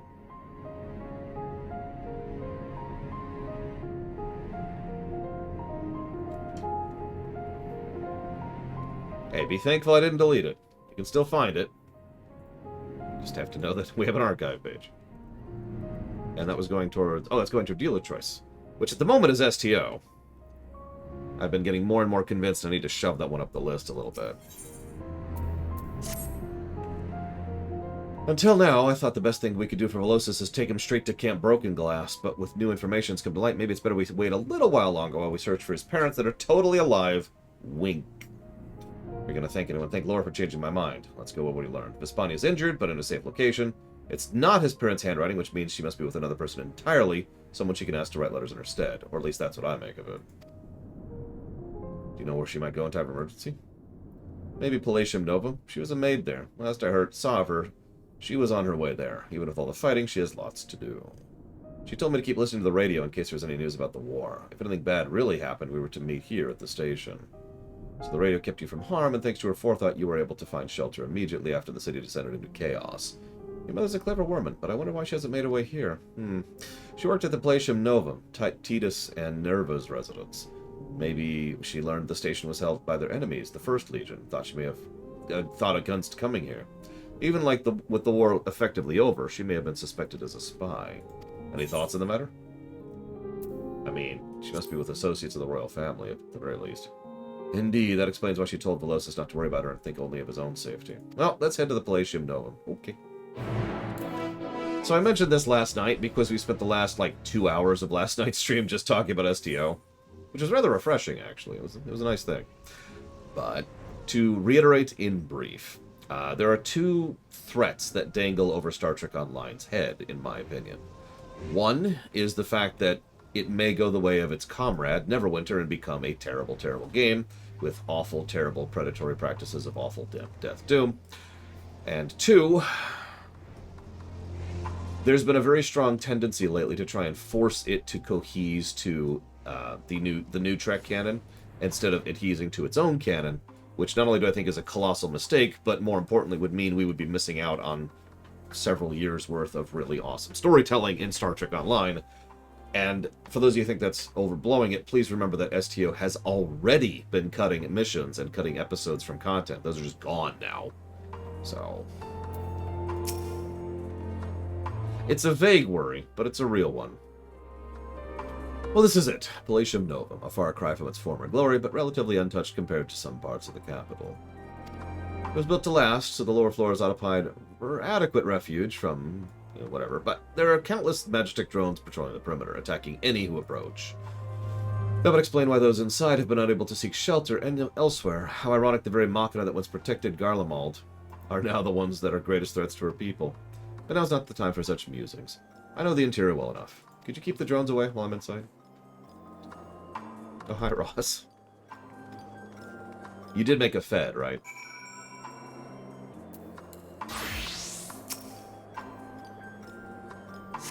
As you should.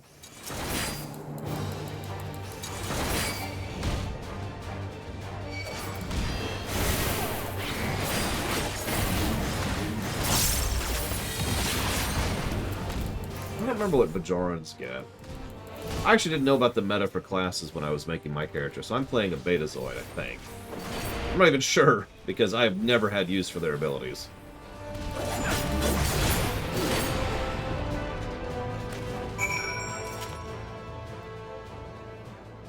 No, exactly, look, that's the problem. STO was intended to be the continuation of Star Trek's story, years and years before Picard or Discovery was even invented. Trying to shove it into continuity with those things doesn't work unless they pull multiple timelines, which they could, but they haven't. They have already been shoving those two shows into continuity with STO, and it's resulted in some bad stuff because it wasn't intended to be, and it doesn't fit, and it's just blah. So it's like trying to make FF10 and FF7 continuity with each other. It doesn't work, at least in part because it was never intended to work. So you need to have very careful, precise movement to make that work, and they haven't, so it hasn't, and here we are. Anyways. Unfortunately, I saw no signs of the royal family or Vespania in there, or anyone at all for that matter. That said, it wasn't a complete waste of time. It looked like people had been living in here until fairly recently. There was a radio in there too, one of the newer models, so I imagine they avoided being tempered. It appears we've taken all the provisions and warm clothing with them, which indicates they had plenty of time to plan their exit. I did, however, spot a map of the capital on which they'd marked a route from here to the Sinoculum Imperialis. See where this is leading us. Yeah.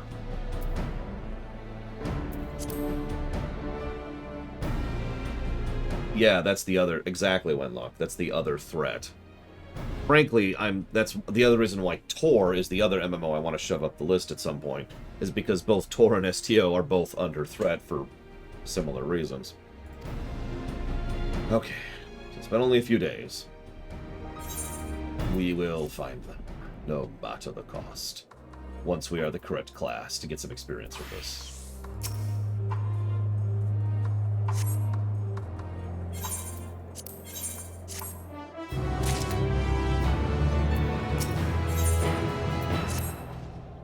Ready, I take it? Let's resume the sash. We'll be heading to the Sinoculum Imperialis, that enormous stone building to the northwest.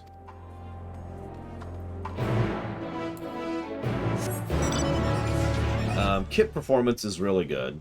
That's pretty much all your ground abilities is kit performance. Incoming healing on ground is okay, regen is crap. So, it could be worse. What do I get as a Betazoid?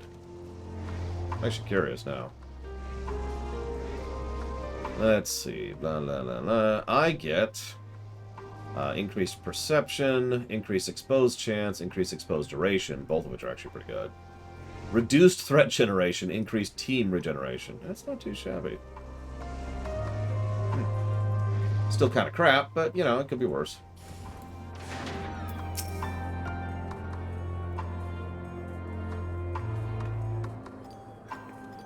He bears the insignia of the Royal Guard. Only those proficient and experienced warriors are accepted into their ranks.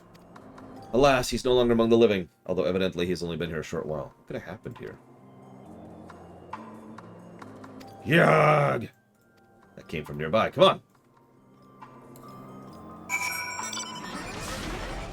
You and I have different definitions of nearby.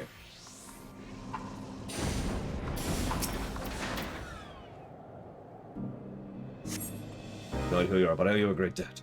There's a wounded woman over there by the name of Vespania. Please tend to her as well. Oh, great! She's wounded. That's... Oh my god, that's an overtuned. That was an overtuned? Hang on, hang on. You need to see this, because these are the overtuned, or what's left of them.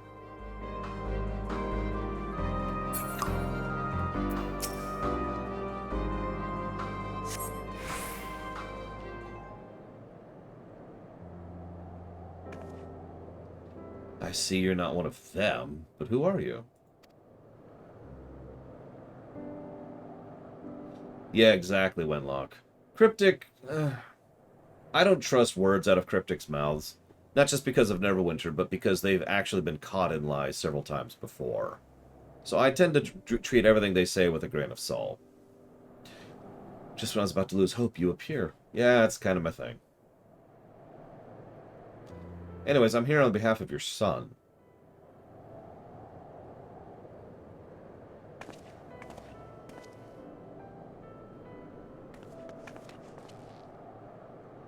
We managed to put down the last of them. Can't quite believe you're here at my son's request.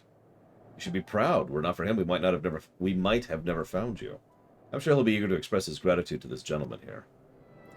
Yes, he and I both served the royal family, at least until the city was plunged into chaos. I was badly injured, but he's been by my side ever since. While I was recovering, he even penned letters for me and placed them in the ruins of my home for my loved ones to find. Ah, your praise is wasted on me. After all, I and my comrades stopped you from going to meet your family at the First Legion encampment, for our own selfish reasons.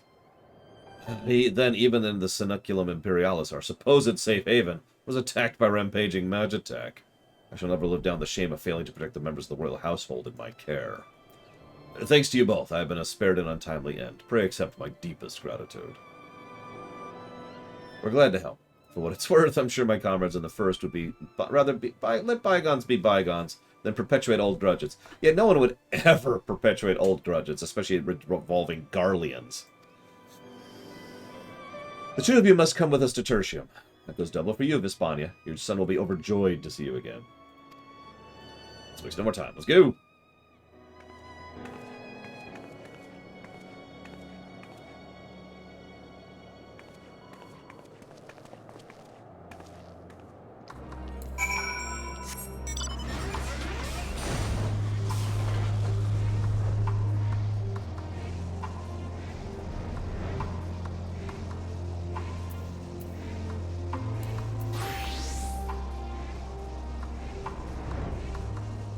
How did they knock down chunks of a highway? Yeah.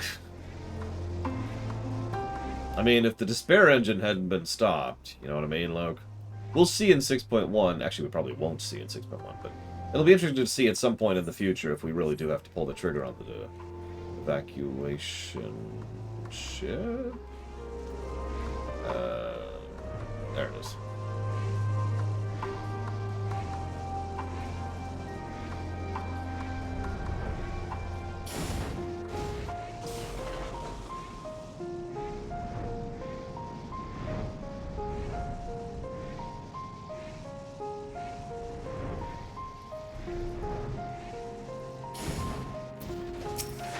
So, I've got a bit of a surprise for you, kiddo.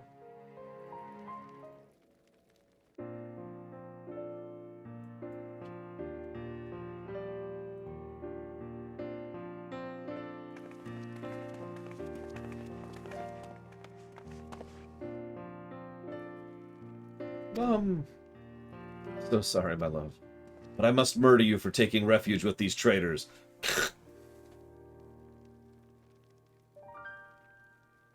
It's for the good of Garlemald.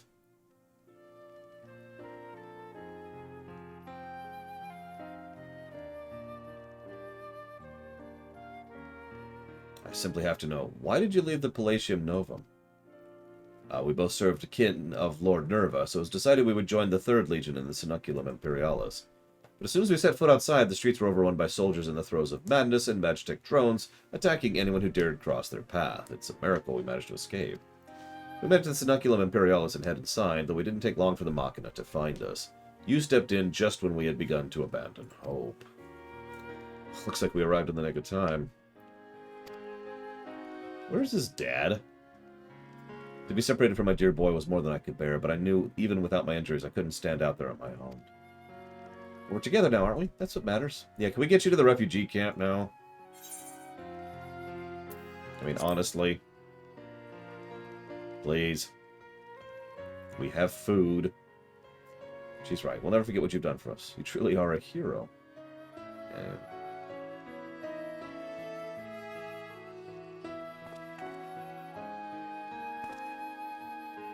this reminds me of why I joined the Vigilis Urbani all those years ago. It's true what they say, a good deed really is its own reward. Any road, we'd best stay here a little while to allow Vespania time to recuperate. She's still injured, after all. Then we could head to Camp Broken Glass. Yep, we've got hot food and barriers that prevent tempering. Look, I know it sounds like a hard sell, but trust me, you're going to want these things.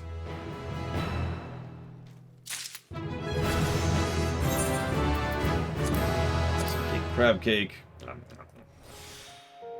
Some more king crab cake. Have some more king crab cake. Tender, spicy king crab meat fills this crispy fried pastry, topped with a spoonful of creamy, herb-filled sauce.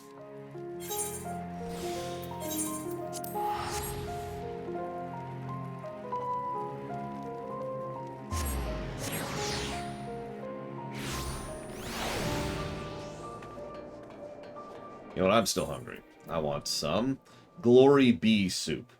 Lentils and chestnuts boiled in red wine, deriving its name from Garlean soldiers singing the praises of Emperor Solus, who shared a warm meal with them after a round of military exercises. Discard. There we go. I guess I can stop doing Archer. What am I on here? Looks like Machinist and Astrologian. We'll do Machinist.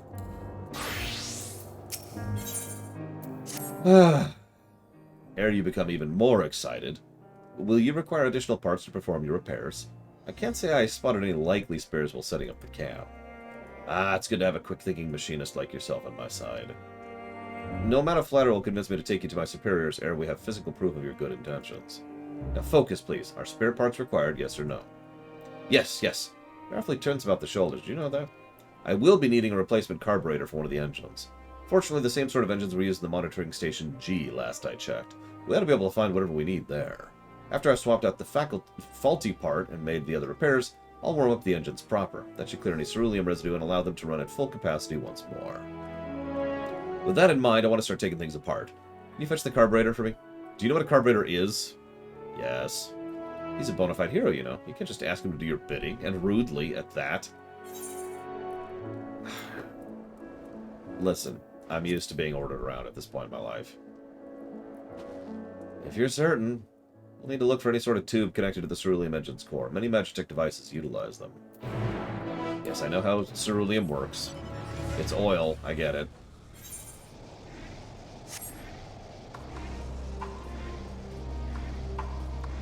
Clearly we need to get fracking.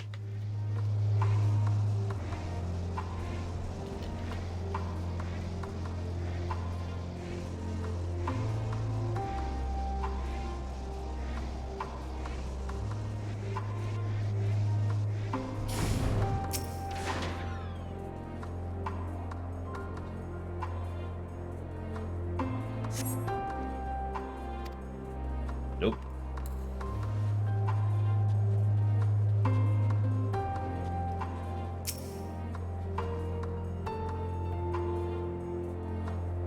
Speaking of outfits I wouldn't mind having in real life, I think I could rock this in real life, too.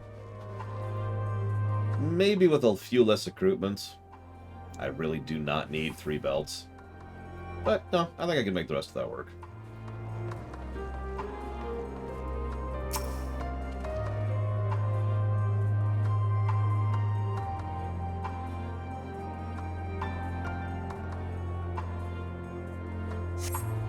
Hey! Let's adjust.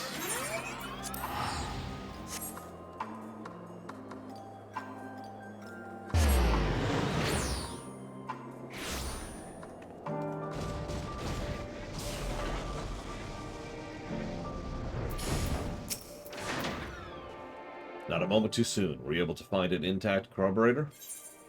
Yeah.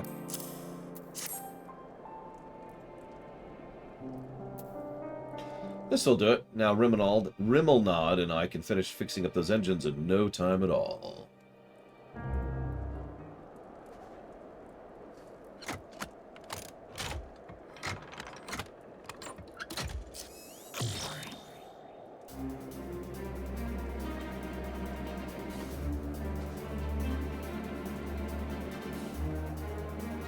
Everything's in order. These should make things much more efficient. And you'll notice they've stopped making strange and ominous noises.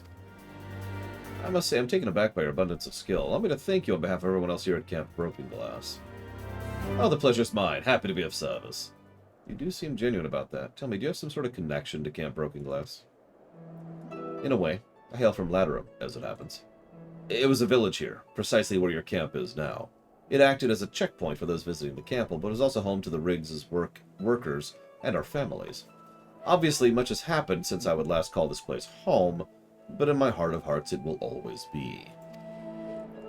I must apologize. We're effectively occupying your home, yet placed the full burden of proving good faith and dealings upon you. Oh, I couldn't blame you for that. We hardly had a viable alternative to abandoning Laterum, knowing we can never defend ourselves against wandering bands of maddened soldiers. But that reality is no more your fault than ours. Even if you vacated right this instant, I doubt many of us would return. We simply don't have the resources. Until Juturna Platform G is back in working order, that is. Truth be told, your presence here is what makes me dare hope. If you could agree to help me now, there may come a day when survivors and I can come home. Fury above, I certainly can't send you away now, and you've proven yourself with your work this day. I have no lingering qualms about approaching my superiors with your proposal. Truly, I could kiss you! Well, alright. Guess you're playing matchmaker again.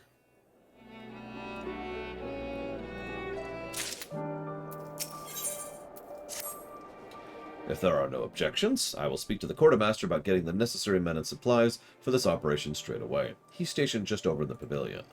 Could I trouble you to accompany me? It might help if another can testify to Appius' sincerity and competence. Great idea. What are we waiting for? For you to secretly be a traitor or a saboteur? One would think he didn't have a care in the world. Let's pray Estelad is amused rather than irritated.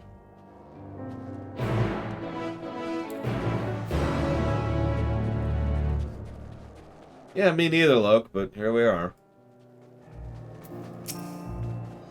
Ah, Rimmelnod. I see you've brought Master Runner, and is that the envoy from Tapper's Den? Yes? You see, it begins with Appius here. Explain.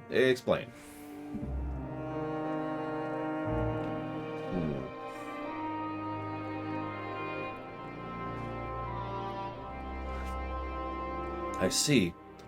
It certainly would be a boon to us if the platform was restored to working order. No doubt. So you agree to help? On one condition. You must confirm the platform can be reactivated. We aren't blessed with a surfeit of personnel and resources, you know. Thus, reaching out to the Tappers to begin with. We can't waste time and manpower on operations with little chance of success. Rimmelnod, you're tasked with assessment of the current state of the Juturna Platform G, as well as precise resources we need to commit to reactivating it. I'll make my final decision to proceed once I'm fully abreast of the situation. Yes, sir. In that case, Lore and I will accompany you. You really ought to stop making decisions on Lore's behalf, but I'd be glad for the company. Meet us at Platform Juturna G, if you would. Juturna Platform G, if you would. Oh my god, I can't talk. Ugh. To the platform.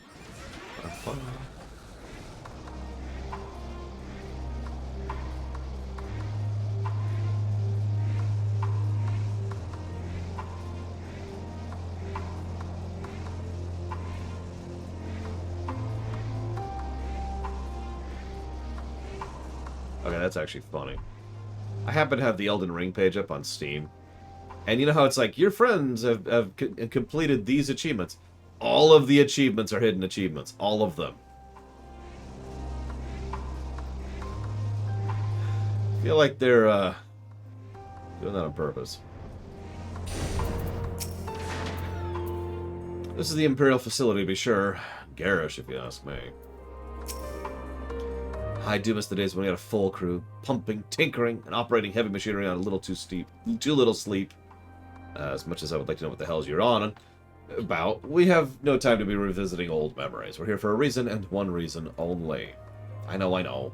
At least the exterior seems unharmed. I'll head inside and have a look around. You two stay here and make sure nothing large and hungry is waiting for when I come back. Yeah, sure. Excellent. I'll see you both in a bit.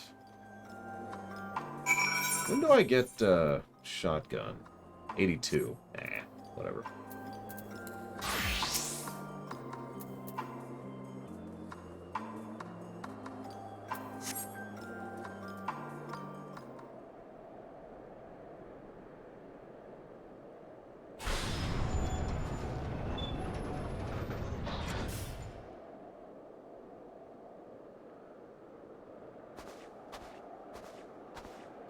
Ah, Appius. How did it look?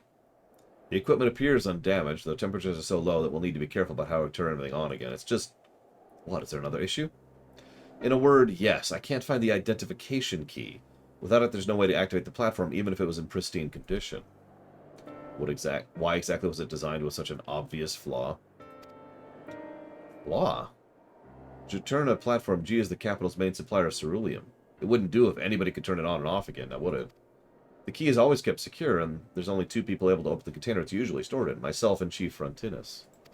I haven't seen him since the blasted war began, but I can only imagine he's out there somewhere, key in hand. You think he took it?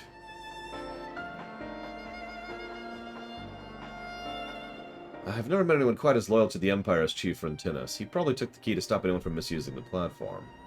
Well, then I say he succeeded in his aim. It stayed dormant this entire time, and out of the hands of the warring factions. Indeed, now we just need to find out where he is. Sorry for wasting your time. There's no way we can get this place up and running without that key.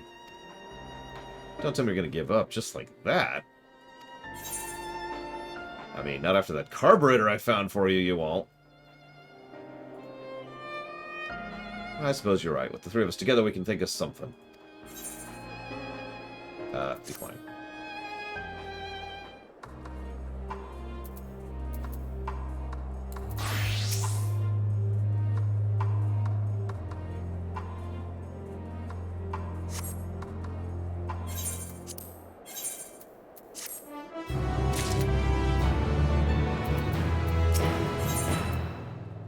What was today's QC? I think I read it already.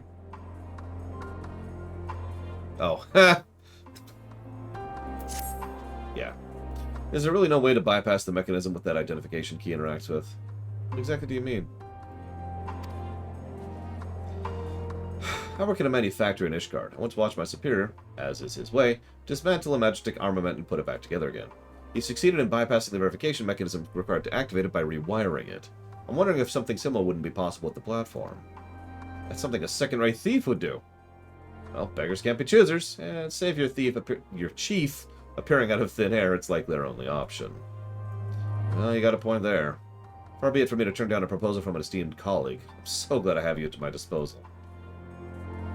That's the spirit, I suppose. I should return to camp and inform the quartermaster of our plans. He should be willing to lend an external power source and a few tools if I vow to return them soon. Maybe an extra pair of hands. That leaves me to open up the control panel. In the meantime, keep an eye for anything that might eat us on the way back, from when we're back. There are never so many beasts around before, but they've gotten too comfortable without us traipsing back and forth across the ice. Too comfortable, if you ask me. Okay. Let's go kill some stuff, then. I guess.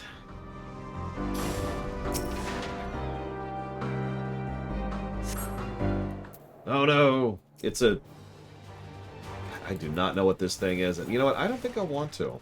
I think I'm okay not knowing what this thing is. Got a lot of mouths.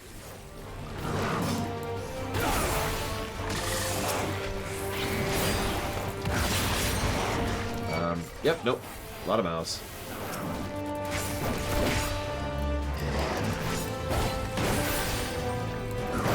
I have no idea, US and Corp. Whoever designed these should probably have a stern talking to.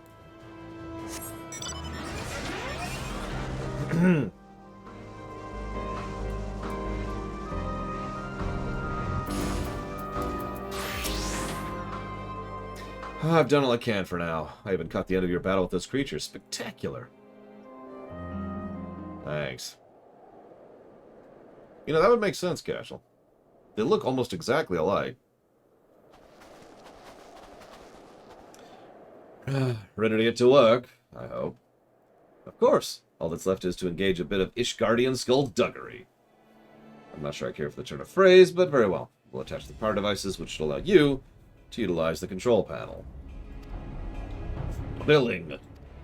This place will be up and running before you know it. Just stand back and watch the master at work.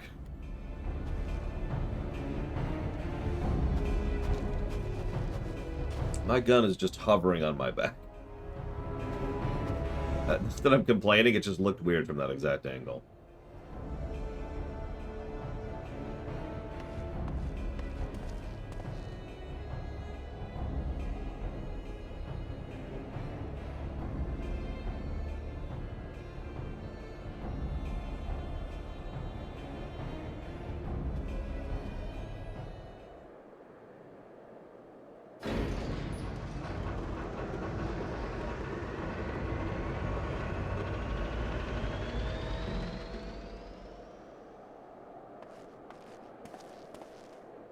It worked. Yes? You bet you did. There's life in the old girl yet. Slash nod. Of course, there's still a lot of work to be done to get ready to extract the refined cerulean, but we're off to an excellent start, which means Garlemald just took its first step on the road to recovery. I cannot thank you both enough. You're welcome, I guess.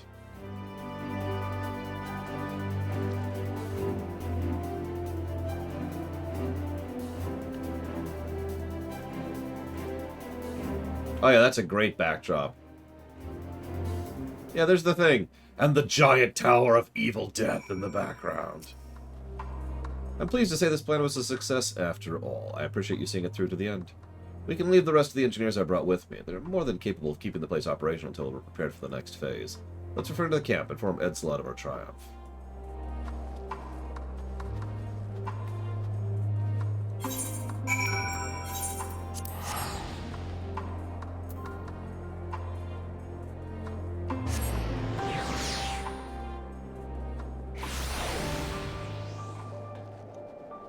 The hell?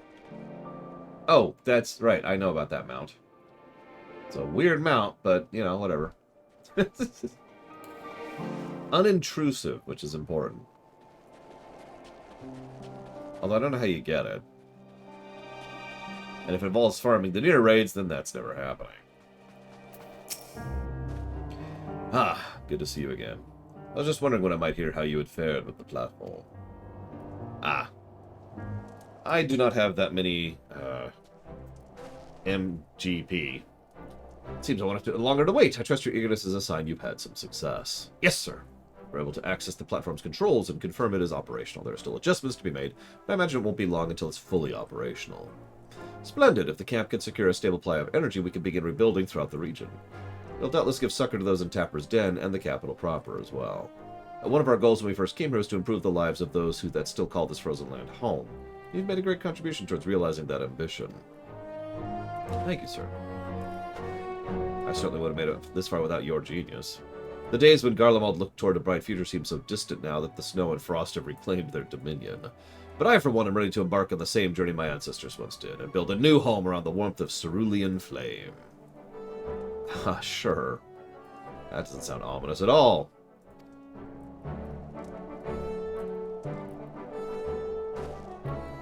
I imagine it'll be some time before we can return Laterum to its former inhabitants, but I promise when we do, it'll be in a better state than when you left. Well then, let's get it working. Ah yes, we. Yes, indeed.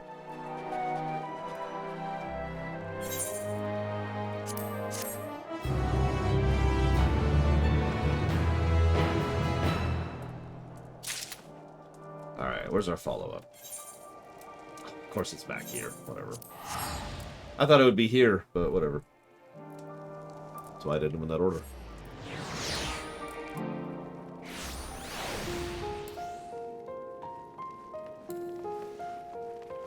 Hey look, it's the Emperor's personal guard. Hey, you didn't do your job. His son killed him.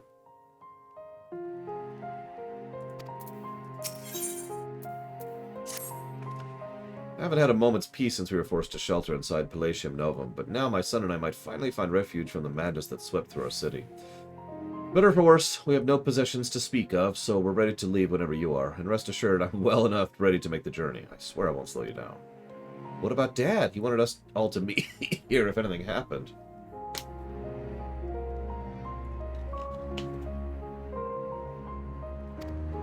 Your father's a resourceful man. I'm sure wherever he is, he's found a way to get by, and if he does make his way here, the others will tell him where we've gone. Oh, what was I thinking? I'm so glad you found I found you. I completely forgot about your husband. Yeah, it's fine. He was chief of Jertuna Platform G, and last I saw him, he was on his way to work. I suspect he's still there now, and if not, he may have found somewhere safer. Something on your mind, Laura? Someone else is worried about the chief there. Really? I must speak with them. What a fortunate coincidence. But first, let's get you to Camp Broken Glass. It's still a bit of a trip, and it's still a dangerous trip, so yeah. The irony is I think they would, Blade Cheval, especially since Xenos was publicly proclaimed a traitor to the people. Was it Theator?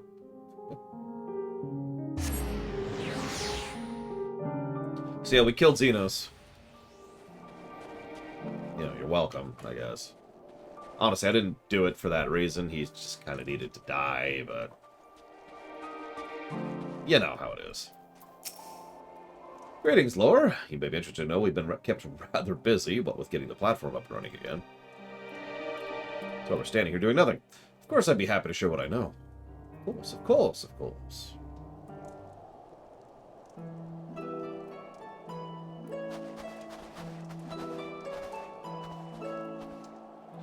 Is it true you used to work on Juturna Platform G? I did indeed. You must be Chief Frontinus' wife. Pleasure to finally meet you. Sorry to hear you've been kept apart from your husband this entire time. Sadly, I've no clue where he is either, but I'll tell you what I know. You see, he was having all of the sex with this other lady. Just all of it. Every day. It got old. We had to actually install new sound buffers to prevent us from hearing it on the work shift. I see. That doesn't sound like him at all. Useful information, to be sure, but we'll need more than that before we can go looking for him. Volusis, could you tell us something else about your father? He was kind and never breaks a promise. Good at making plans, too. It was his idea for us to meet at the station. That sounds like the chief. All his ideas are firmly founded on logic. Tertium would act as an ideal underground shelter, and if the trains were still running, they would provide a perfect escape route.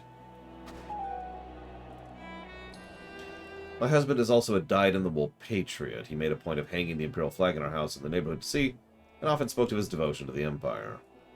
We have a lot in common, the Chief and I. I'm certain he only took the key to stop others from misusing the platform. Sure he did. Wink. The key grants access to the entire fuel supply network, a pipeline that connects countless facilities, including the platforms and the Enclave. Well, I think we have all the pieces of the puzzle, but how do they fit together? He must have gone to the Enclave. Ah, yes, if the cerulean pipeline is at the root of this, that's a distinct possibility.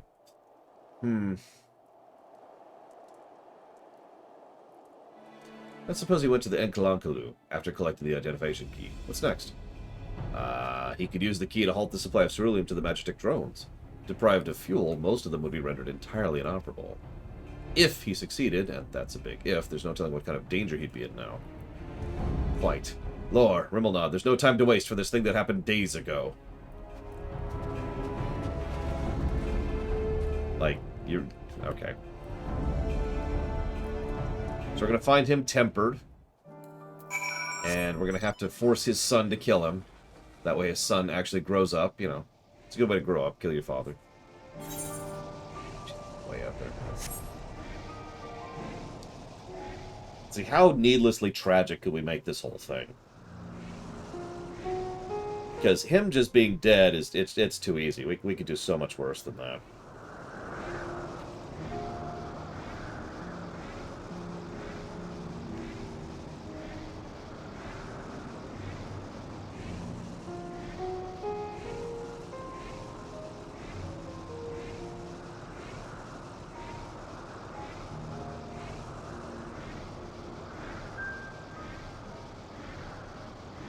I don't know, I'm still thinking in the direction of him being, like, permanently crippled, and he has this crippling alcohol addiction as a result of it.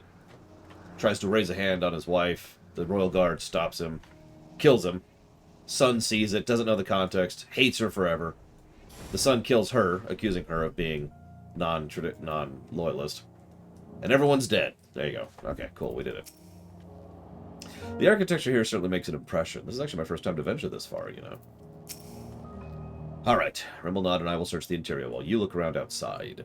He may yet be waiting for the right moment, in which case he'd seek shelter from the cold.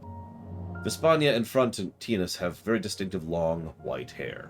Keep your wits about you, who knows what Magitek foes lie in wait. Canonically, yes. I mean, all of these quests we're doing are happening before we ended the Despair Wave. So, yes, across the board. This is happening before we went to the moon, I believe. So I can check that. Yep.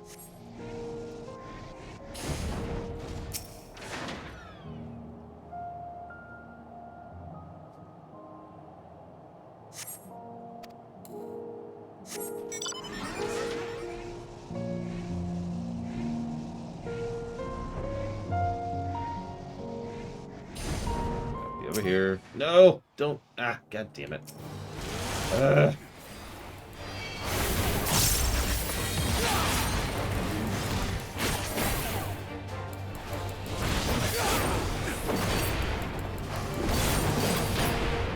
So who would be the worst person to give in to despair of the trio, Blade Jamal?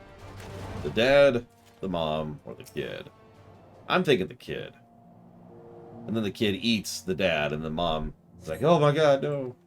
And she has to live with the tragedy. As we swoop in and kill the dad. Or the son, excuse me. There you go, perfect. We got it.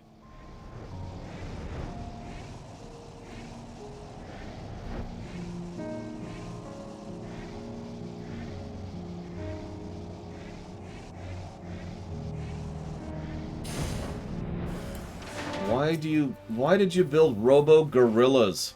Who thought this was a good idea?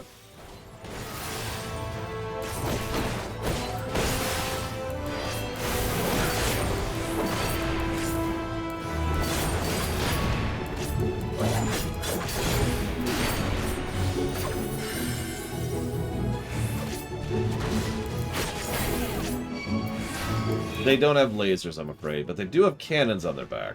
Which he just used on me, in fact.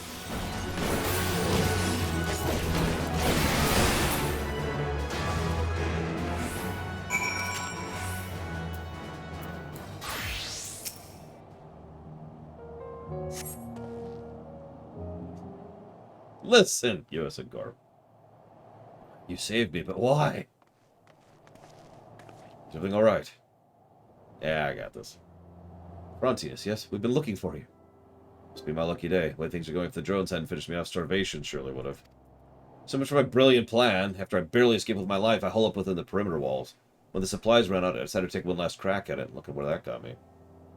Save your strength. We'll get you out of here. Wait, you're not one of us. I'm not either. Correct. My comrades and I have come to Garlemald to lend what help we can. But we've made camp in Laterum, and your family is there waiting for you. They're alive. Oh, thank the heavens. We'll take care of Frontinus. You hurry up and get back to the camp and give his loved ones the good news. Okay. If we don't start 6.1 today, then something has gone very wrong. I'm not willing to commit to that 100% because something could always go very wrong. Like, I don't bet on it, but, you know.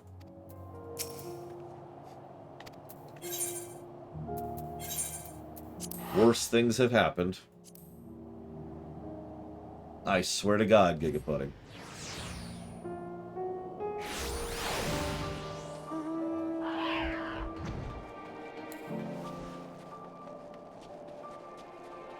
That's true, Blade Jamal. The internet could go out, power could go out, servers could go down.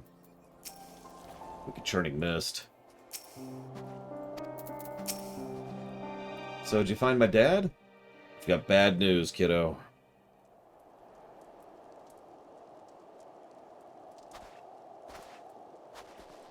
He's on the verge of death, but he's alive.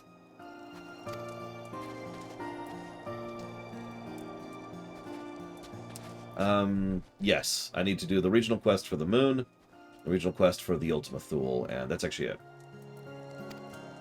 It's wonderful to have you back, Chief. It's wonderful to be back, believe me. I'd hoped to put a stop to those rampaging drones by cutting off their supply of ceruleum, only I bit off more than I could chew.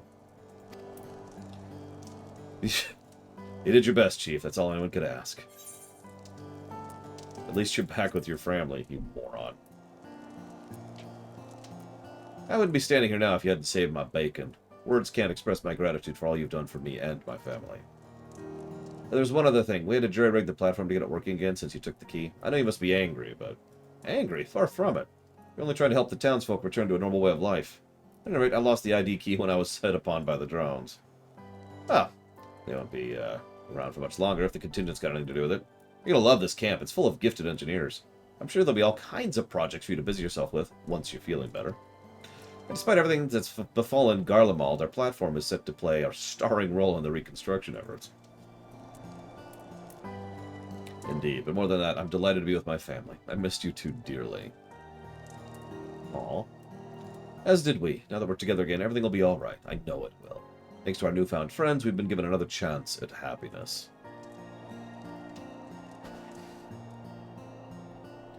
Well, you know what? I'll take it.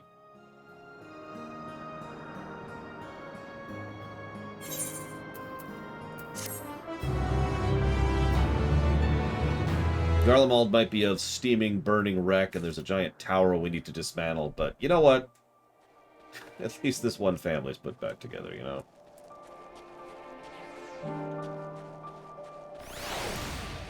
And then a blasphemy shows up and eats them all.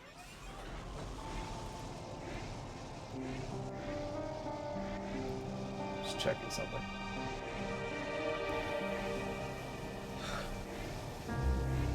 Yep, nope, that tracks. Don't worry, nothing bad can happen from now onwards. Okay, so let's go to the moon.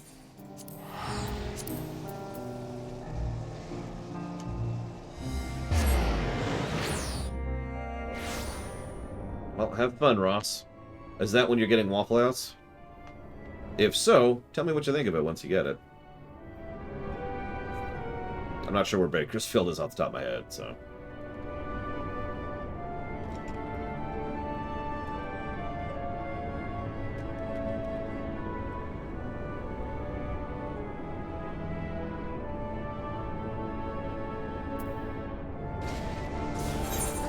Whoop. So, we actually only have one regional quest here, but I think that's because we did the other one. I'm not sure, but anyways, we'll see how far this one chains. Time to talk to Dreamingway. If you remember, Dreamingway is the one who is trying to figure out what their lot in life is. Is lot in life. I know, right, Blade Travel? Just get... Could you make this less death doomy and corpsey? Ah, gotcha. Well, I still hope you have fun, Ross. Oh, my warmest and fuzziest thank for your continued help, Lore.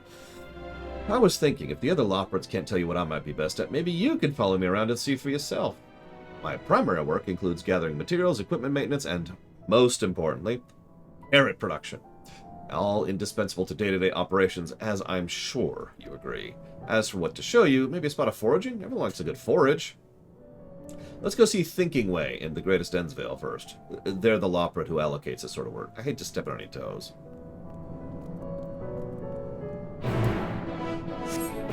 I've actually been to a lot of places in California. I'm from California. But I've never been to Bakersfield. I think I've been through it. Hang on, let me look it up. Let's find out here. Where are you at on the map?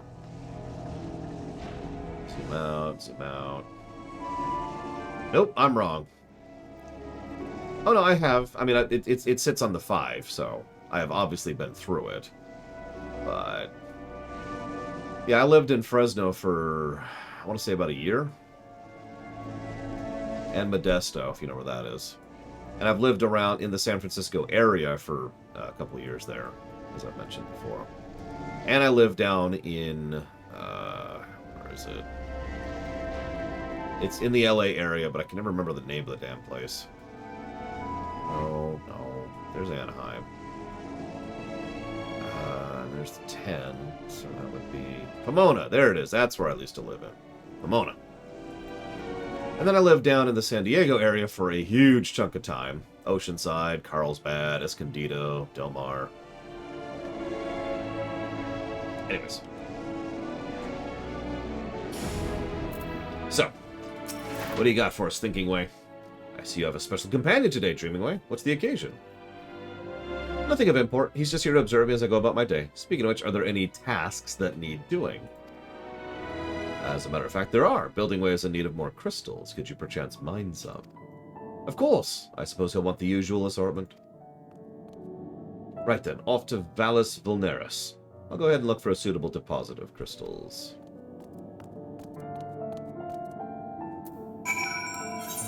It's going to be out here, so let's just teleport real quick.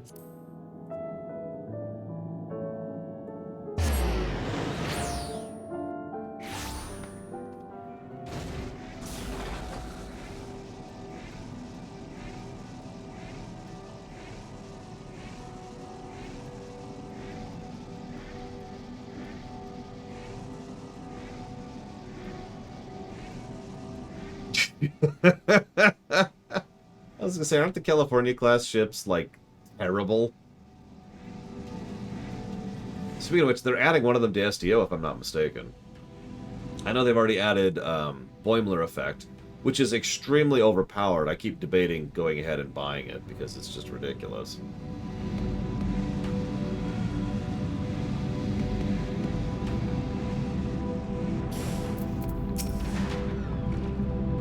You found me. Truth be told, while I was waiting for it to... I felt an itch to get started, and before I knew it, I'd gathered all the crystals building way needed. I have a feeling he could use some sand as well, though, so why not collect it while you're here? I'm sure one bit of gray sand looks like the rest of you, but trust me, the gray sand here is the best. It's simple enough work, so would you care to join me? Yeah, sure. Splendid. I'll let you have the deposits right outside the grotto. Those are always so delightfully gritty. Return me when you have filled a bag or two. Okay.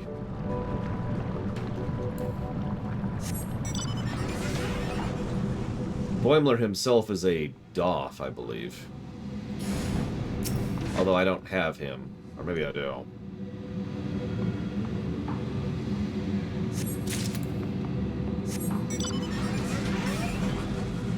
I've heard pretty positive things about Boimler. I have heard substantially less positive things about I don't know her name.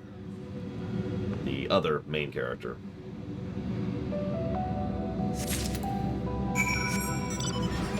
I don't know her name.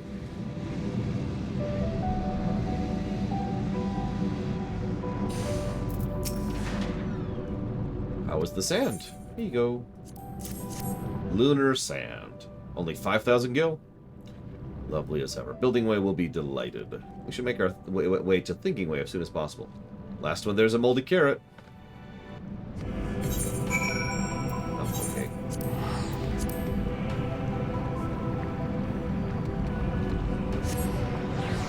What would Anakin think about lunar sand, I wonder?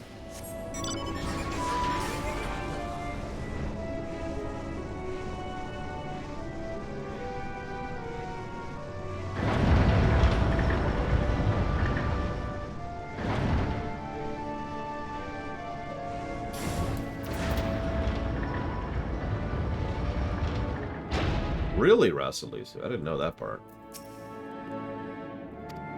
Reporting in is an important part of duties. You should try it. Okay.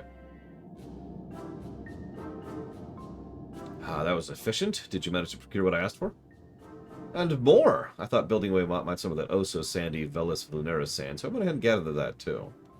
Now that you mentioned he did ask me to procure gray sand. Heavens, it would have been embarrassing if I turned up without a grain. Do you remember what he needed it for? I vaguely recall a pit full of the stuff. Apparently the children of Atheris enjoy such things. A pit of sand? I'm more curious about how you were aware of this request. Building Way said he hadn't told anyone about his latest project. Well, I must have overheard you two talking when I was out collecting crystals last time. Given how far the grotto from here is, that seems incredibly unlikely. Never mind that. You brought the sand, and for that I am most grateful. See what I mean? That's some good sand. Now, while I enjoyed this tiny glimpse into my day-to-day life, did you find any dreams I might be capable of aspiring to? Really? Oh, don't worry if you haven't. We've only just begun, after all.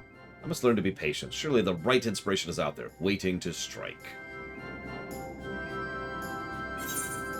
Right.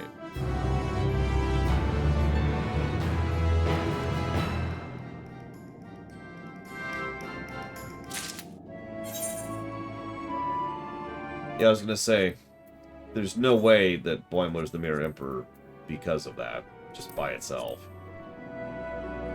Me and my friend have a few theories on whom it could be, but I'm not going to say them out loud because there's a few people who just started STO in chat and I don't want to, spoil or taint. Let's waste no time in continuing the work, shall we, Laura? Thinking Way, have you any other jobs for me? I suppose there's a caretaker that wants for repairing. If I recall correctly, the particular parts you'll need will be over at Heimdall's last site. I'll get right to it. Looks like we're on maintenance duty. Join me at Heimdall's last site as soon as you can. Okay. Where is this? Okay.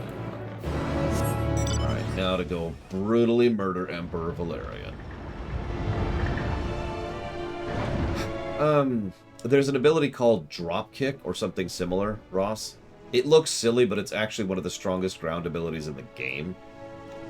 I recommend picking it up as soon as you are able to. It's a exploit, I think. So, the way the system works on ground, there's not much to ground combat, but the way it works is you have exploit attacks and you have expose attacks. An enemy that is exposed allows you to use an exploit. Pretty simple. The thing is, all the good abilities are exploits, like the dropkick. So, you get a gun that will allow you to cause an expose, and it'll say, if you mouse over the thing, it'll say if it's an exploit or an expose. And then you use the drop kit to exploit, and you will destroy things in the face. As far as ships don't really change based on your class. Not really. So, do whatever you want with that. Get used to it, get used to the combat, figure out what you like, figure out what you want. There you are. I was beginning to worry you'd abandoned our quest. Now to the Heimdall. Follow me! But, okay.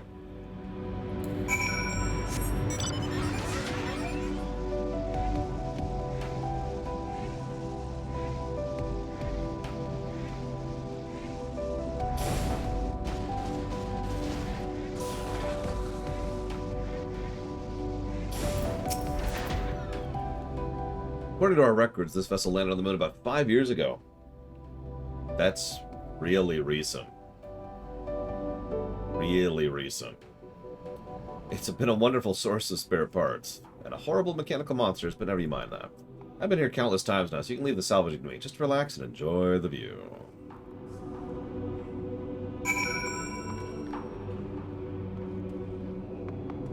I was going to say, that would be when Dalamud was dragged down and all that fun stuff happened, so...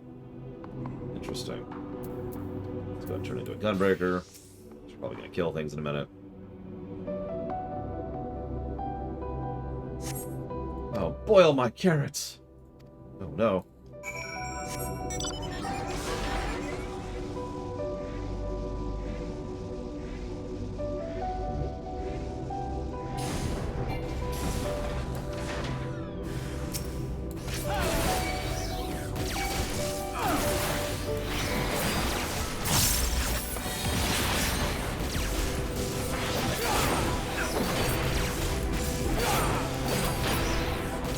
Oh, that's another thing you should be aware of. So, as with every MMO in the universe, you don't really start off with a good ship. And I'm only mentioning this to say, don't get too discouraged if, you know, you're just not feeling some of the early ships, because the early ships are not great, you know. Just keep that in mind in the back of your head. Eventually, you're going to want to spread out into one of three broad categories of ships. You got your big ships, you got your science ships, and you got your tiny little escort ships. An escort ship is a lot more fast and mobile. Some people have trouble controlling it, so some people just don't like it based on that alone. But an escort ship is fast and hits hard and is usually designed towards damage.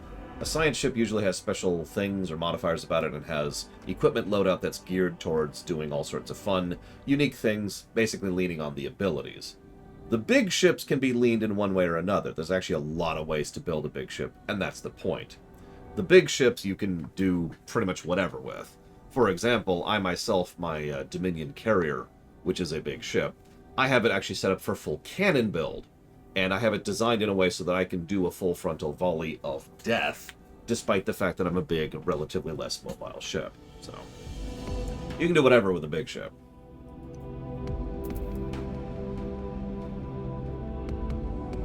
Not kind of for us, but not really.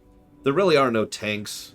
There are healers, but the way it generally works, so on ground, both engineers and science can heal, and there's no tanking to speak of. Generally speaking, tactical on the ground tends to be more focused on buffs and debuffs, and engineering is more focused on big hits, like one of my favorite engineering abilities is Spawn Quantum Mortar, or Orbital Shot, or whatever it's called. Science on the ground is all about healing and buff and debuff. It's what I am, and it's actually quite useful. Like, I have an ability right now where I can just put a bunch of nanites on everybody, and if they take damage, then they get healed immediately while that buff is up. Stuff like that. In space, not at all. As I mentioned, the difference between the two really is rather stark. Anything can be a DPS in space, and anything should be. Unless you're doing really hard stuff, obviously.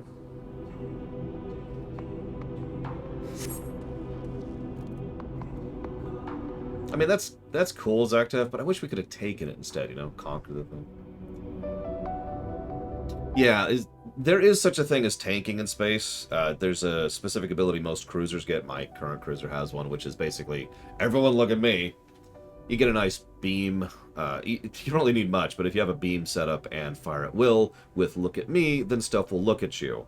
I also happen to be a miracle worker, which has lots of heals, and a lot of my engineering abilities and space abilities are healing. One of my personal favorites is repurpose enemy weapons or something like that. What it does is for a few seconds it makes all the enemy ships that are doing damage actually heal instead. Stuff like that. Sorry. Talking about STO again. Thank heavens you're here. I tried to run, but I tripped. The gray sand is not nearly as pleasant when it's in my mouth, let me tell you. Here I was hoping to show you what a competent, capable worker I could be on my own. I did manage to get the parts we need, though, so all the while that ends well. Okay. And Dreaming Way was never heard from again.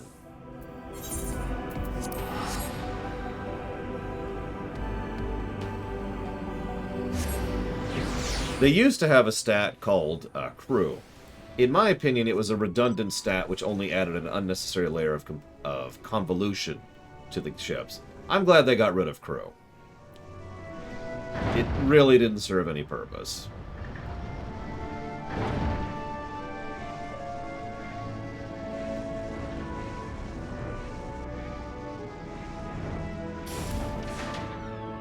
Yeah, by the way, I also tend to lean kind of heavily onto science stuff because there's a lot of really fun stuff you can do with science. Even basic things like tractor beams are pretty useful, but one of my personal favorite science abilities is Gravity Well, which creates a gravity well centered on the target of the ship you targeted on, and all the other ships kind of get dragged into it. Now you're probably thinking, well, why is that useful? So most ships in STO, when they die... And by the way, this is something you're going to need to be aware of, Ross. Almost every ship in the game, like very few exceptions, when they die, there's a few seconds delay, and then they explode. There's a warp core breach. That does damage to everything, regardless of who's nearby. It can hurt you if you're too close, and it can hurt them. So what I like to do is I like to do a gravity well, and then drag them all into one bundle, and then focus fire one target in there, which then explodes, killing that. Which then explodes, killing that, which then explodes, and you get the idea. It's an old strategy. It's been around since forever, but it's still a favorite of mine. But do be aware of that, because some ships do more damage close, like a bird, for example, or any of the raiders. And it's something that can kill you, too. If you kill a ship while you're right on front of it, you want to get away from it as quickly as possible, because you have about 2 seconds before it blows up. And yes, Miracle Worker can make a warp core explode twice. That's also true. As you can see, this is the caretaker that needs our attention.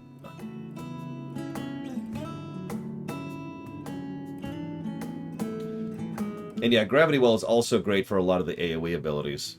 I actually have an entire bar of AoE abilities on my current build.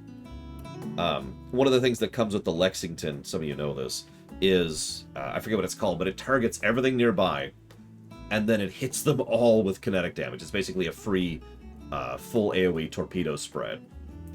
And I like to pop that right after Gravity Well. Anyways, so let's fix this sucker.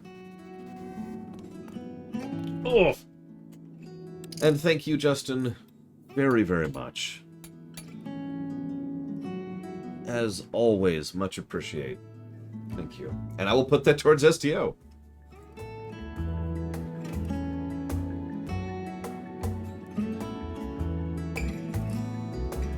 Let's see, shift this over here, stick the thingamabob and the what's it.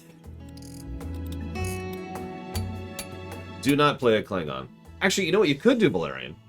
You could, if you want to just try it out, if you want to poke at it, you could play a Klingon now, because they're not getting an overhaul. Klingons do have a unique story arc. It's basically their first campaign, their first, I forget what they call it in game. So you could start a Klingon right now, do that, and then abandon the character, because there's no reason to keep playing them after that point. And that way, when it comes time for the revamp, you can go ahead and switch over to play Fed.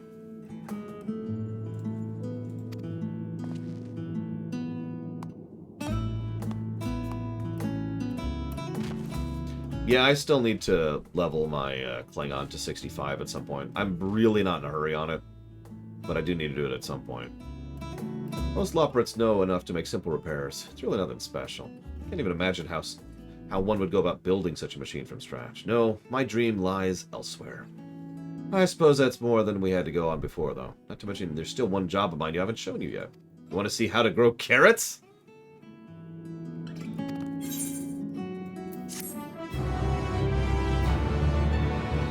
And yeah, I need to finish doing some Dominion stuff on my Dominion character, too, to unlock the new bonus stuff that I haven't even looked at all that much. Join us in STO, Savacom. Give in to the Star Trek side of the Force. Well, Lore, are you excited to learn about the wonderful world of carrot cultivation? Not that there's a lot to it, truth be told. We just place the seeds in the machine, water them, and reap the sweet rewards. It's so easy that anyone could do it. As far as I know, you're an anyone, so why not try it yourself?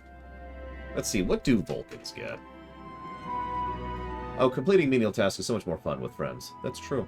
Pray take these seeds and follow me. I do believe there's an open creation seeds station nearby. Let's see, Vulcans get... Let's see... Oh, there's actually an ability you can use to break free of hold effects.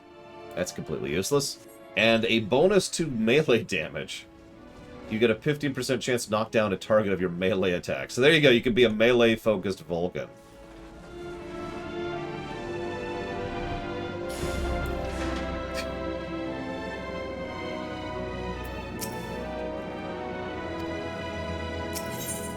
Let's walk up. Smack!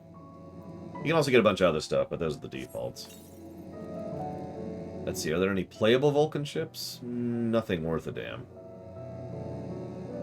No. That carefree tossing motion of yours seemed to have scattered the seeds nicely. Now, of course, they'll need water. Water crystals, to be precise, and this isn't the only machine in need of replenishment. Why don't you visit the sparkling supply station and bring a crate of crystals to the creation station? Okay. This is actually a pretty good time to hop into STO. It's also part of why I want to push it a little bit up the chain. But yes, I actually had a Lurpa for a while there. I switched it for a Batleth, and then I got the Sword of Kalis, which I still use. There are Pakled, yes. In fact, hang on. What do Pakleds get? Let's see. Pakleds gain... Increase your vulnerability to mind-controlling effects, but you are very lucky. Confuse effects can make you attack your allies while placating, can prevent you from seeing a foe placated you. This trait increases the duration of all those negative effects. However, you gain an increased chance to land a critical hit, which can cause bonus damage to a foe. So, increased crit chance, but reduced stun, confuse, and placate resistance.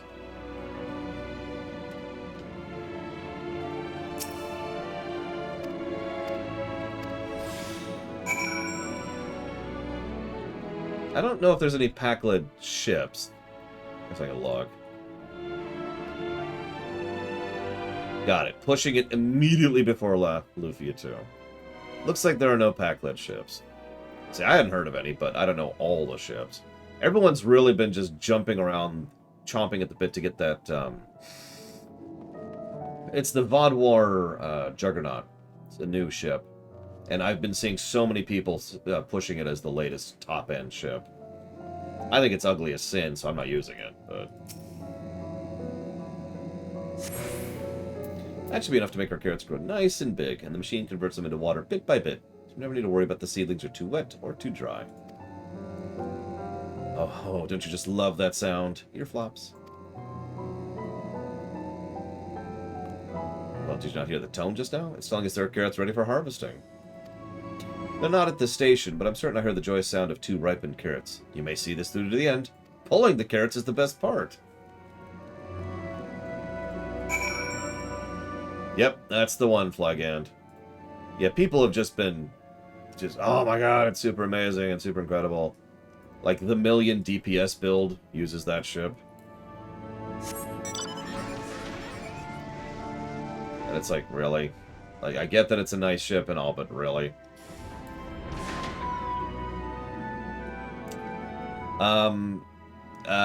Yes, Cat Horse. I don't want to spoil, but the answer is yes.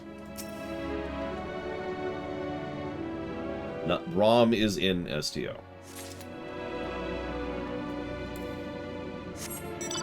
No specifics, no details.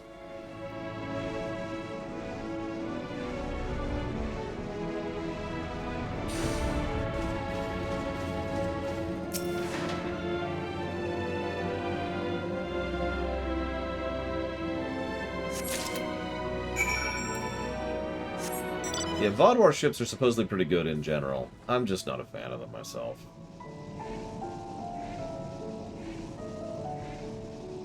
Well, if it's a bunny knock loose, then I think we're covered.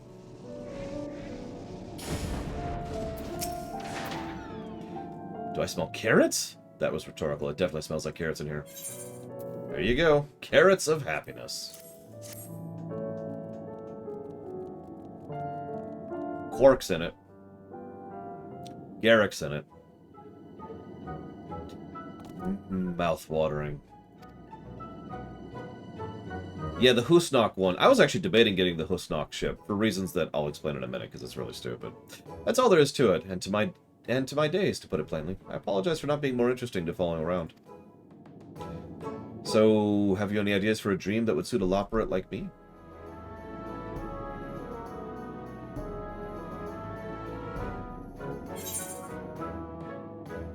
What do you do when you're not working?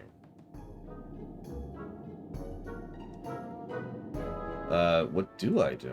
It's like this, MFO. There you go. It seems it just wasn't meant to be. I should have never taken such an extraordinary name, being so very ordinary myself.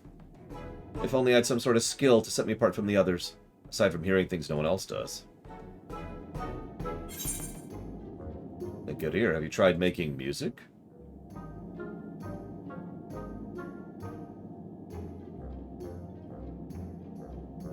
I've read about this music of yours. I'm afraid I can't make heads or tails of the notation. You think I can learn how to create something so inscrutable? What are you two up to? Lord was just suggesting I put the dream and dreaming way through the pursuit of music. Music? Can't say I'm familiar. Well, please do the hum. Yes, we Loperates can do something similar. A whole lung, nose, face thing. Do it!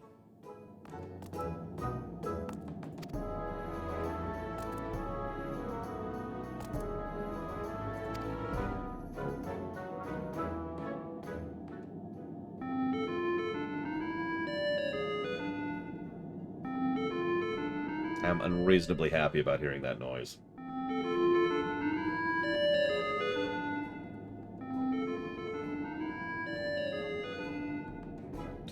Goodness, that's terribly fun.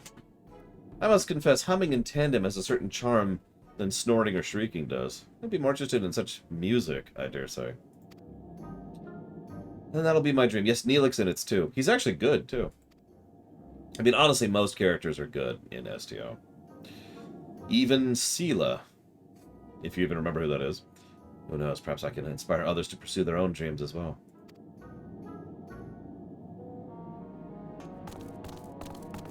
Ah! What are those noises? What's all this about? It's the gift of music. It's like this.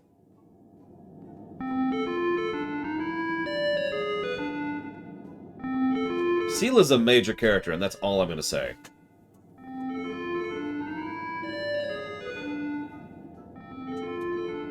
That's all I'm going to say.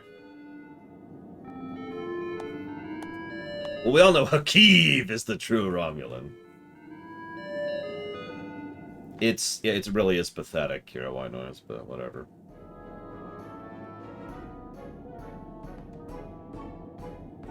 I think I might be enough musicking for one day. I don't know how I'll ever thank you, Laura. You've changed my life. Finally, I can hold my head high, knowing my heart will guide my way forward. Dreaming Way has a dream. To conquer this pathetic... Oh, sorry. There is a story arc with the brain. Actually, did they get rid of that one? Because I know that's in the group of stuff that they culled, but I don't know if they got rid of the Breen quest arc itself. Okay, it's still in the game. Thank God. I actually liked that quest arc. For reasons I'm not going to share. I didn't realize he was so upset over not having a dream, of all things. You helped him as only a person of Atheris could. I still have my other tasks to attend to, of course, but I promise to practice every day. Eventually, I want to go beyond humming and compose original music.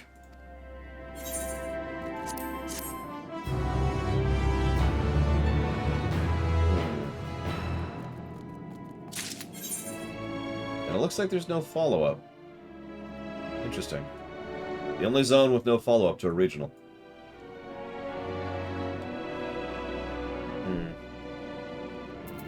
I may have to look into that when it comes to figuring out how to stream it.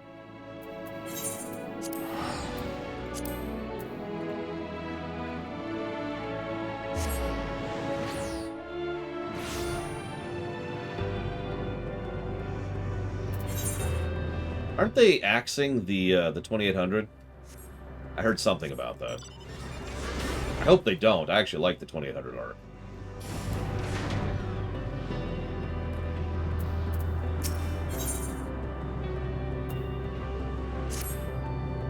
I sense the power of one of my kin upon thee, that of a great worm long departed from our star, although his gaze falleth not upon thee now. The Doctor is in it, yes. Robert Picardo is in it. It's probably a better way to phrase that. Midgar Zormer, then that is the name by which thy kind know him. Long ago he left us, fleeing our home with his children. From thy presence I surmise his decision was the right one. Yet some wish they had chosen the same path, though such regrets availed them not. Nevertheless, tales of thy star may divert them from their anguish for a time. Seek those who would hear thee in Rayatara, and unto the vitrified isle, tiny mortal.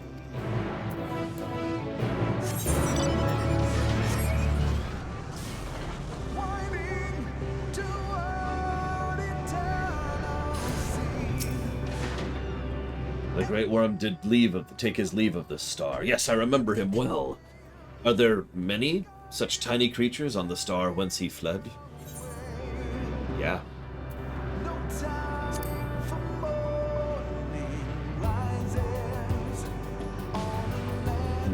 Then thy star too knoweth war. Differences lead only to conflict.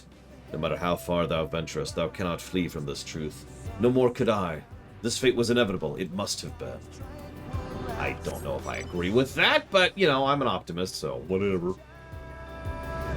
Yeah, everyone just keeps calling me thin and tiny. It's weird. Thou hailest from the star to which our brother fled. Tell me then, doth thy home boast of resplendent vistas as ours once did? Yeah. Islands in the clouds, where you live.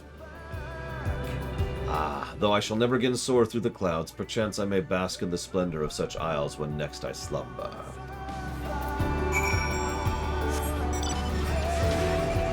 I like the version without lyrics better, personally. That's just me. It's a good moment song, not a great overworld song. Did they get rid of... Someone told me they got rid of the Davidians story arc. Which is a damn shame if it's true, because I really like that one, too. It's one of their better early stories.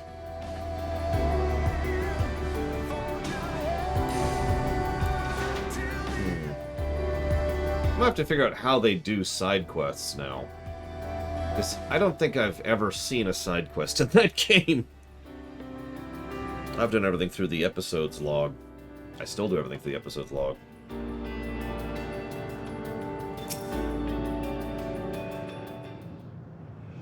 I actually still have my Ophidian Cave. Mostly for lack of something else to put there. It's really out of date at this point. Dost thou wonder who lieth beneath this veil of ash?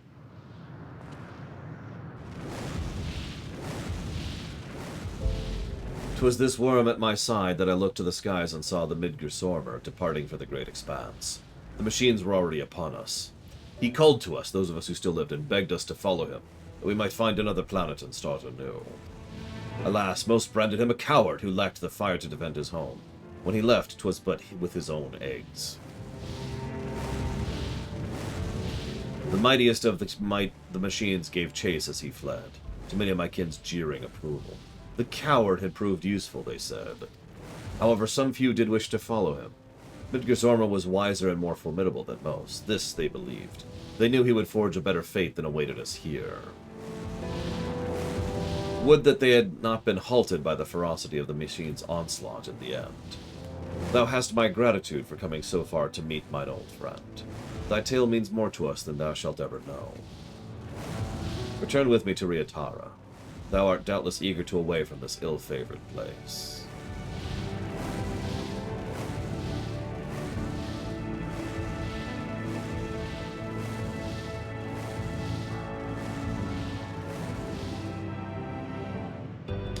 Unfortunately, Savacom, I have in fact came to a conclusion on that matter. And I say unfortunately because it's not what I would choose to do. But since I have not won the lottery, I have decided I will go ahead and not do the MMOs in one bundle. That being said, if I win the lottery this weekend, we're playing WoW next, just so you know. Actually, no, I'd push STO to the next one if I was going to do that. So if we suddenly start playing STO next week, you'll know what happened.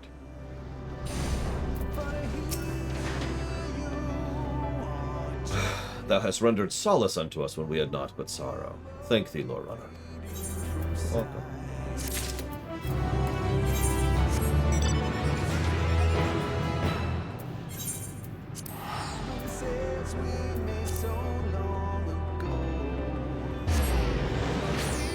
Oh, that's already early. I didn't like this early.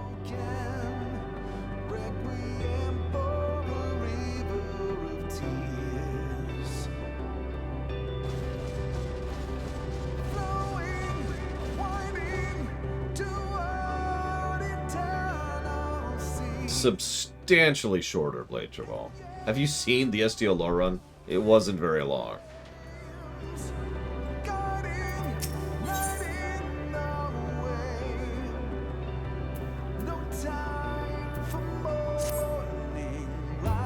Still no response. I wonder if they've already scattered to the wind. That would be unfortunate, you see. My, what a large cranial dome you have. And impeccable timing. My esteemed colleague now holds counsel at their home here, but they have not emerged in quite some time. Maybe you should pay a visit and see what their trouble may be. Yeah, sure. Let's look at their, home.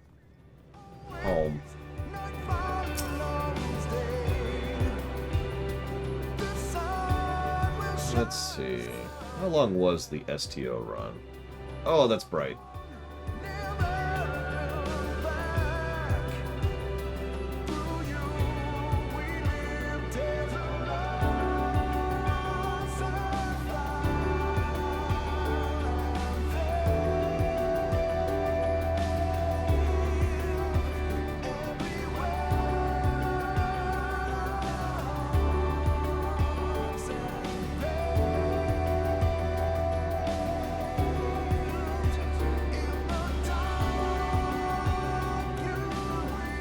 Did I not keep track of that?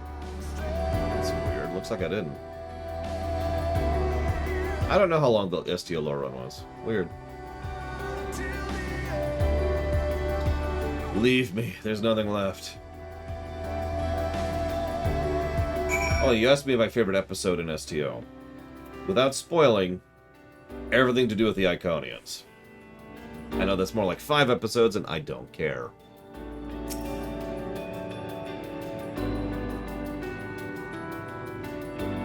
See, if they mean to melodramatically evanesce into the abyss in the comfort of their own homes, then I have to respect their wishes.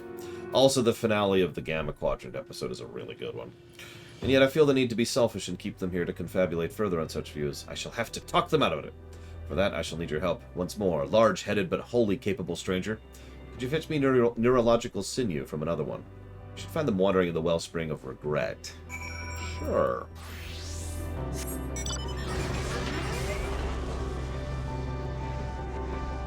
Oh, do I not? Hang on. 81.27 is the answer. Let's see, store of blood. Oh, right, no, I actually got rid of all of them. All of the hours ran on them. If you notice, all of them don't have that. At least they should. Yep, nope. Oh, wait, nope, I'm wrong. Deleted! There we go.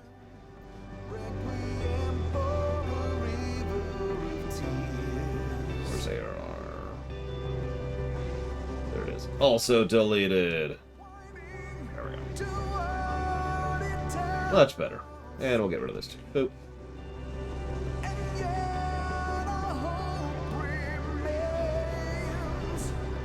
Yeah. Oh, that's a shame, Rosalisa.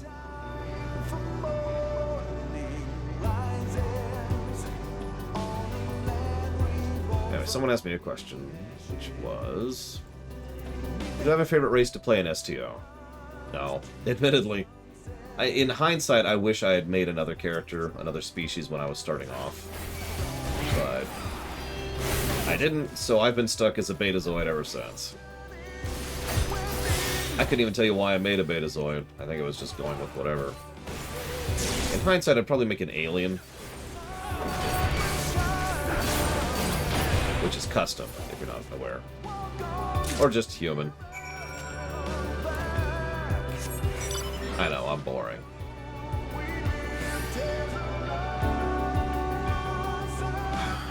What's my favorite horror episode of Star Trek?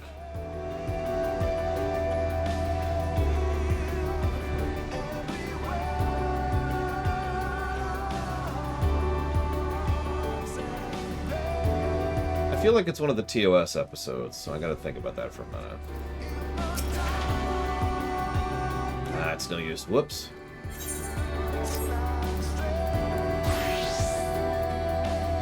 If you play a Romulan, so if you play a Romulan, you start off with the Romulan story arc, and then it merges with either the Klingons or the Federation. If you play a Romulan, I extremely recommend you merge with the Federation. The Fed is the best faction. You should play a Fed character. Interesting, period. As long as that helps you in your day-to-day life, comma. I'm okay with that, period. Also, you've been a bad influence on me, exclamation mark. I've started buying a lot more shredded wheat as of late, period.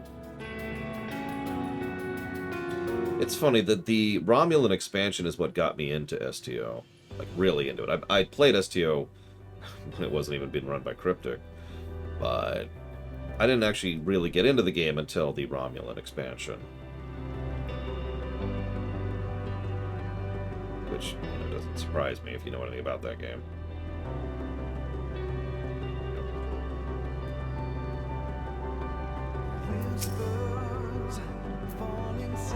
It's no use. The walls of their humble abode are far too thick. Okay, so let me recommend you don't do that, Savacom. Long term, I mean, okay, hang on. Let me walk that back a bit. I recommend that you start a Romulan character, okay? And then do the Romulan starter stuff. It'll be obvious when you're done, because you'll have a choice to join the Federations or the Klingons. Then I recommend you go make a Vulcan and do the Federation arc, and then continue playing that character as if they were your Romulan. That's my opinion on that.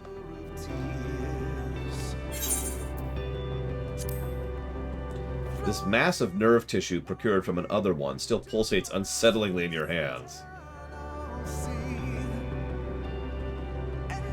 Perfect. This zigzagging fibrous cord is exactly what I need to amplify my telepathy. These do extinguish quickly, but it should be but a moment to rile my friend with some provocative persiflage. A moment, please.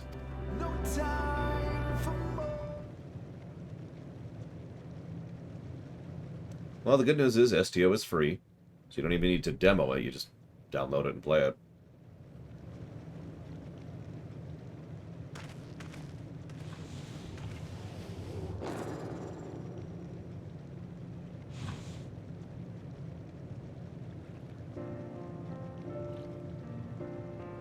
Ugh, my mind still smarts. Your worn-out jape was bad enough, but did you have to shock me as well? I had entirely forgotten that despite coming from a dumb beast, the neurological sinew for the other one would still transmit its last jolting thought. The killing blow you dealt it. Sorry.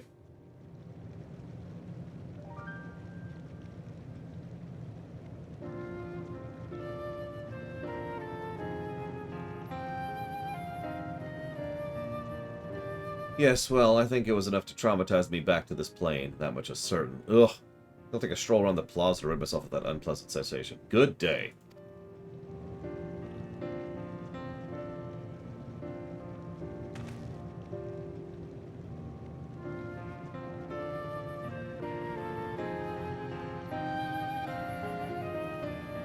My friend was always a bit melodramatic in their conduct, but I do believe I'll have to keep a closer eye on them from now on. Aside from their close call with dispersion, they're showing other signs they are losing their faculties. We have a friendship that spans millennia. They can stand to wait a bit longer until the void takes us all. It'd be dreadfully boring without their curt, fatalistic commentary. That being said, I shall make for the plaza as well. If they somehow manage to careen towards an illustration tank, I will be very irritated. Oh, and I do appreciate your assistance. I don't have much to offer, but I hope this shall suffice. Thank you for saving my friend's life. You're welcome.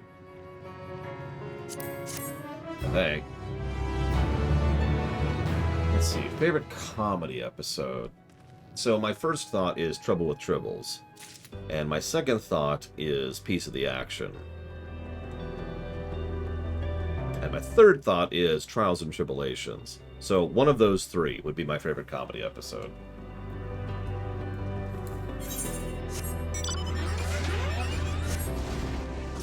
Yeah, if my friend dies, I'll miss the daily mandated suicide.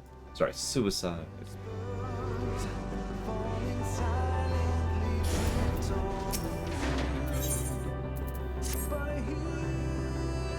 Oh, hello. Forgive me. I am distracted.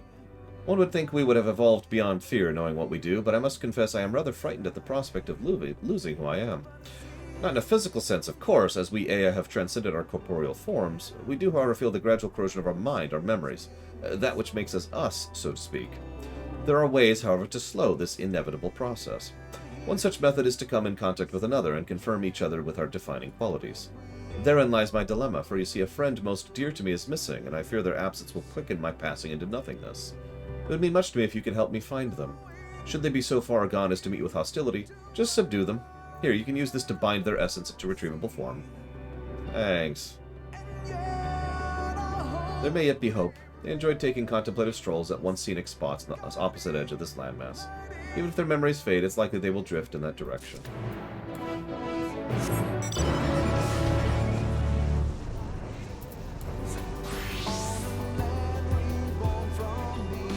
Hey, you asked me to pick a favorite, so I picked 3. What do you want me to pick? All the comedy episodes, Cat Horse?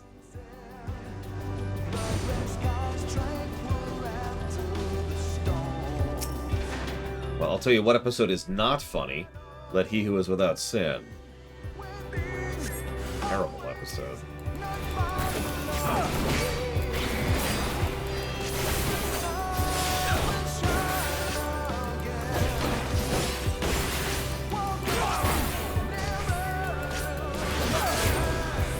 Yeah, speaking of which, I noticed the meta has moved on from having nothing but Romulan bridge officers.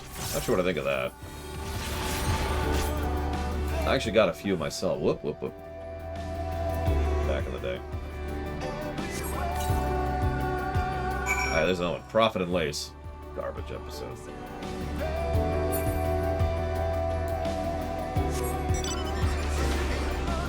God, I struggle to even think of a funny TNG episode. Voyager had a couple, usually dealing with the holodeck and Captain Proton. DS9 had a few.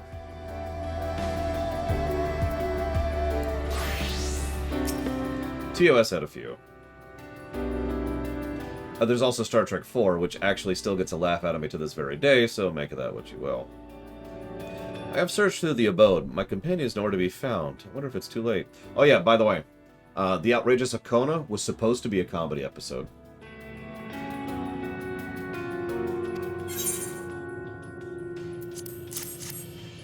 Yeah, I actually looked into upgrading my buffs recently, Rasalisu, and then I looked into what that takes, and then I looked into what that takes, and I gave up on that. I'm good with what I got. Then I looked into upgrading my doffs, and I gave up on that immediately. I don't even know how to get the 47s anymore, other than, you know, spending literally billions of credits on the auction house. Oh, the poor thing, to think they were so far gone. Still, I'm glad you were able to find them. This will now allow me to absorb what remains of their mind into my own. There's no cause for alarm. The procedure should have a negligible effect on my faculties. If my friend can no longer recognize me, I have no choice but to become host for their memories they themselves can no longer recall.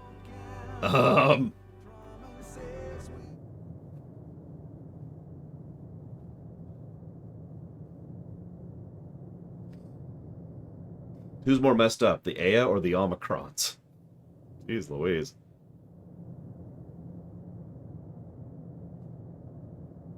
These visions, yes, they are my friend's memories. They have grown faint with the loss of their owner's identity, but they have not yet dissipated completely.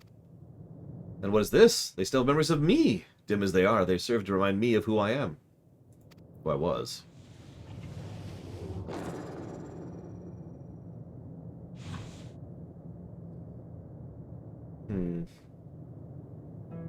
And yet, as the memories come together, the identity that is Bochbuch begins to flicker and waver.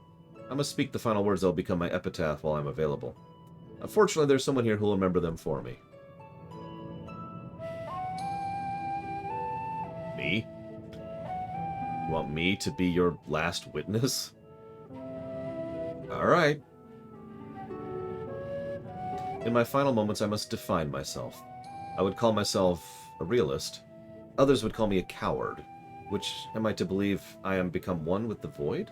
In the end, does it matter? Yes, that should do. That said, I feel most peculiar. I am not of one mind, but two. In truth, I'm not even sure those words I recited were mine own. All I know is these words reflect that which exists now, for I, standing before you, did recite them. Even if one day my identity should dissipate, these words will remain with you as a vestige of what I once was. That is of some comfort to me, for no one should be forgotten, even if they forget themselves. I hope your own memories will live on long within you, and within those who have shared this existence with you. Don't worry, I'm actually a Time Lord, so I'm going to remember this quite literally forever.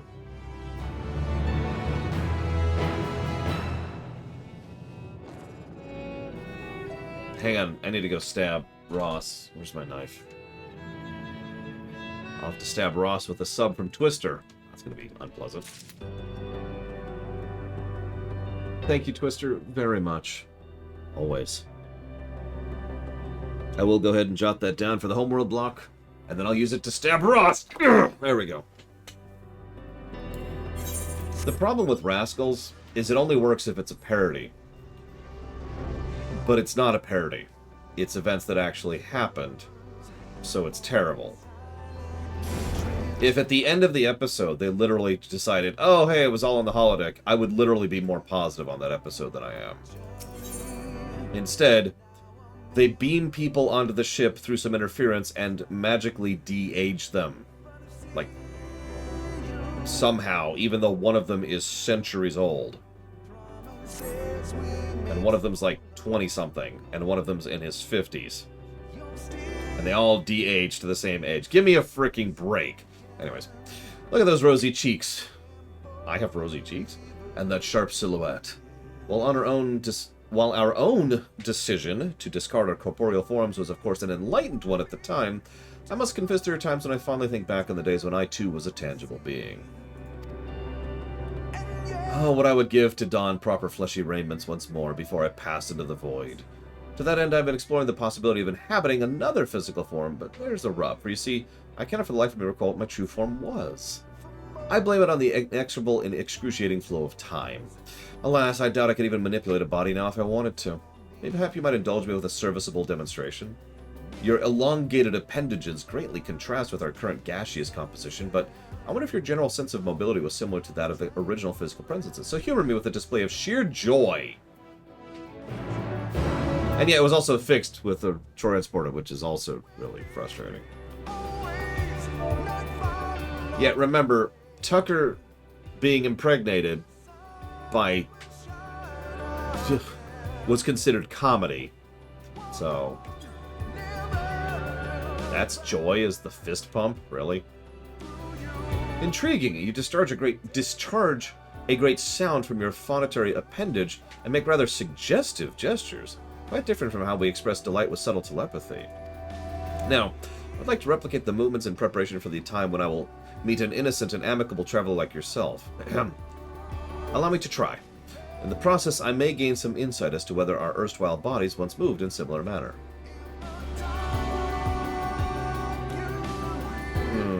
It seems I cannot fully mimic the vocalizations you produce, nor can I garner enough momentum against the air to move my body as quickly. Let me try a different approach. I feel as though I have a comparable frame, especially with those tentacle-esque appendages dangling from your sides. Would you call them hands? Anyways, I'm curious as to the degree of velocity you can generate with said appendages. Would you agree? I'd like you to swing those hands with great speed. Strike me with as much force as you can muster. Okay, slash slap.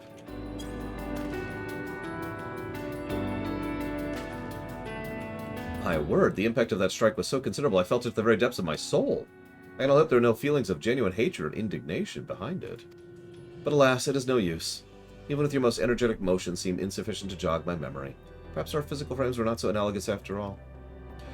If that is the case, I would make one more request of you. Have you ventured to many places and met many different life forms, have you not? Among them, many creatures you have met, is there one that possessed a similar form to that which you might surmise we once did? Oh my god. Both of those options are the Namazu. Both of those options are the Namazu.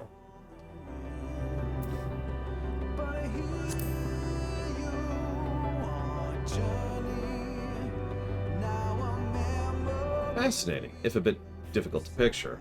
Mayhap you hold an image of them in your mind's eye? I shall attempt to read it and metamorphosize.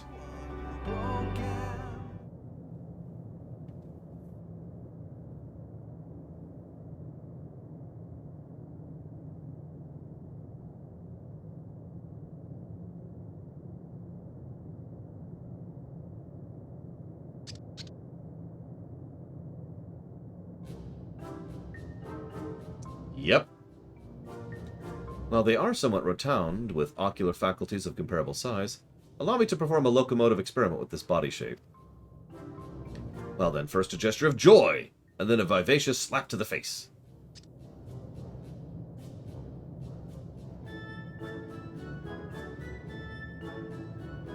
Oh dear. I see that the clammy appendages beside this creature's phonatory apparatus are distinct from the hands you possess, and somehow I feel the urge to utilize them despite their absence.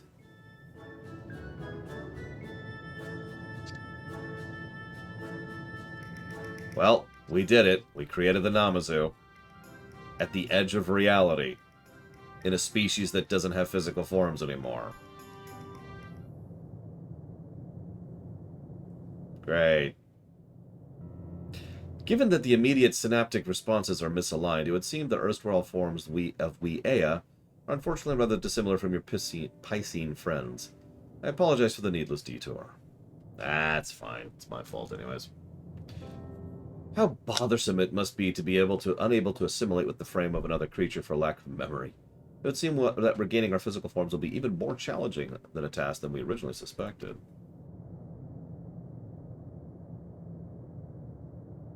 While today's experiment has ended in failure, I appreciate the stimulation you have provided me. Take this as compensation for your efforts. Yes, the mind is a fickle thing. I only hope I will recall what I once looked like while I still possess my mental faculties. Yeah, they certainly have the dwarf eyes thing going on, don't they? So it's funny you say that, Savicom, because one of the things we had to decide in the Trek rewrite was how crossbreeding works in universe. It's always vaguely irritating to me that I have to come up with that for every world I build, but it's true, you have to. You have to decide how crossbreeding works, if it works, because of course that would be a thing, right? It's extremely logical that people of different species will fall in love with each other. So, we need to decide if they are capable of having children, biologically or otherwise. I'm kind of happy with the way we went with it. We'll see what we do with it, though. Do I think Janeway made the right call in regards to Tuvix? Man, I ain't touching that one with a 10-foot pole. So now the Omicrons. This unit has received orders from Stigma 1 to patrol base Omicron. Review these orders indicate they supersede any other incoming directives. No exit condition specified. However, scan of area surrounding current coordinates show no enemy factions present. This unit thus questions the value of endlessly looping its patrol protocol. Analyzing potential outcomes of repetitive movement. Cross-reference of Omicron schematics suggests current behavioral pattern has an 86% chance of negatively impacting future mobility. This unit requests suggestions for supplemental motions that do not conflict with current orders. You can dance. Reviewing motion database. No results found. Initial analysis suggests random movements may facilitate a diagnostic check of this unit's joint modules and post-calibration systems. Attempting insufficient reference data. This unit requires a visual of dancing to analyze and stimulate accordingly. How many quests in this game do we have to dance for?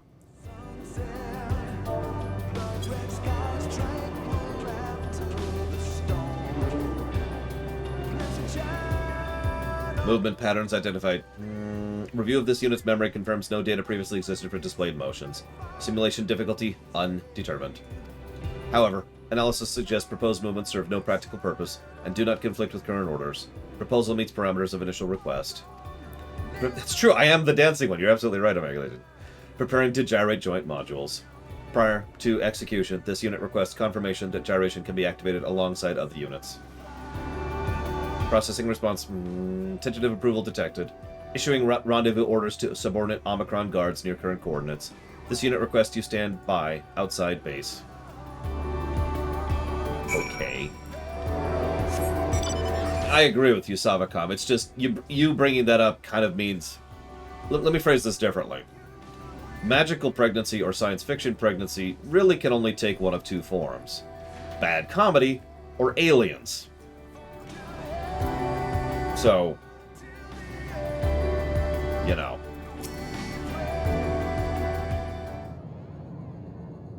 Also, Tuvix doesn't exist in the rewrite, so don't really have to decide anything there, do we?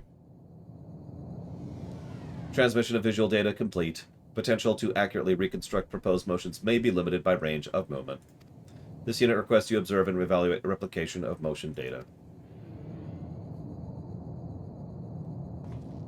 Okay. Why is it so dark?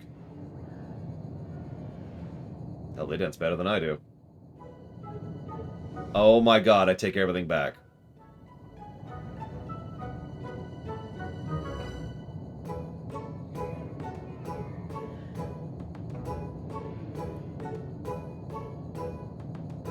So, the problem, Ross, is we can't have Tuvix, because we have other story ideas for both Tuvok and Neelix, and the only way to do Tuvix correctly is to really do Tuvix. Not as a one-episode thing, but as a multi-episode thing, or even a multi-season thing. So we have two conflicting problems. And you know my policy, fix it or eject it. So it's ejected. Reviewing performance. Analysis suggests difficulty of dancing greatly exceeds expected values. Further analysis indicates potential application of said motions as combat maneuvers. Oh god, we've just turned them into dancers. As in the class, the DPS class.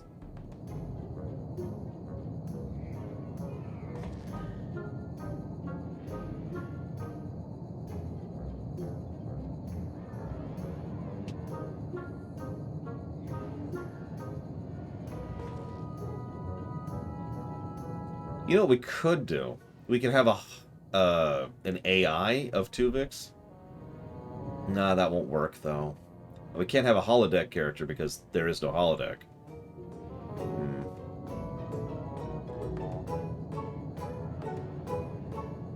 Yeah, I'm with you, B. No exit condition has been specified. This unit requests orders to free itself from gyration loop. Yeah, you can stop dancing. No holodeck at all. We have an idea for something that's like a holodeck, but because of the fact that there's no holodeck, we can't have holo characters walking around. We could actually have it be in the Neuro holodeck, though. It's not a bad idea. Neurodeck? That's not a bad term. We can still crown that. Termination order confirmed. This unit thanks you for your swift action and further requests performance appraisal. Looked like you did good. Oh no, we're absolutely going to have the doctor. I mean, duh. Recording feedback. Reconfiguring emotional state to grateful. This unit appreciates your invaluable input and will incorporate received feedback into future programs. Returning to base Omicron.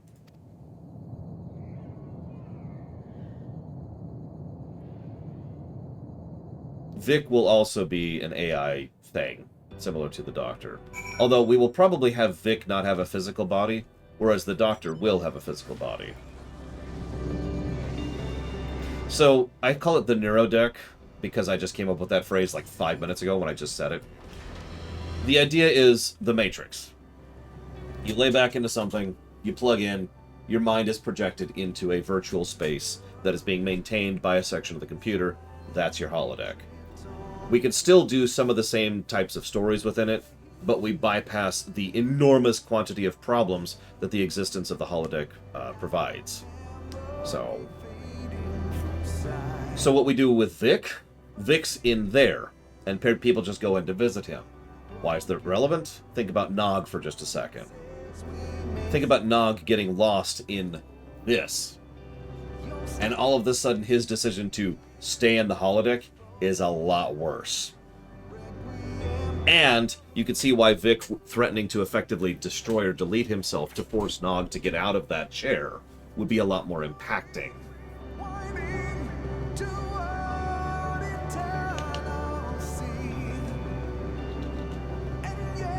Yeah, effectively a brain dance, although a long-form brain dance. And yeah, there's still plenty of room for neurodeck malfunctions, absolutely. We could still have the holodeck malfunctions episodes, even though we probably want to reduce the number of those because those kind of suck, but we can still do it. It's still a tool in the toolkit of the writer, right? So what do we do with the Doctor? So the idea with the Doctor, we haven't codified this exactly, but the general idea with the Doctor is that he is an advanced prototype of something they've been trying to work on. He's a droid, effectively. Now, the idea is that he is an AI, a true AI, although he wasn't designed to be, that actually exists within the computer that functions as a consultant doctor, but they also have a literal robot body. Nothing anywhere near as advanced as Data, but still a physical operating device, which he can then, transfer himself into or take control of, and then walk around and go and actually physically interact with stuff. Naturally voiced by Robert Picardo, because of course. Probably Trihexia. I mean, think about it. Accuracy of simulation estimated at 42.3%. Further review of motion data required. Diagnostic check of joint modules and posture calibration systems indicate favorable outcomes. This unit detects value in augmenting current orders with new challenges. Future protocols will incorporate gyration loops with appropriate exit conditions. Reinitiating gratitude protocol. This unit thanks you for providing useful data. You are requested to observe the Omicron's improved dancing at an unspecified future time. Await further instructions. Oh, it's all food. Baked alien soup. Oh, wow. Let's go with that. Exactly, Justin. Barclay will still... Actually, arguably, Barclay's holodeck addiction will be even worse, for the same reasons it was worse for Nog. Is that it? Oh, looks like that's actually it.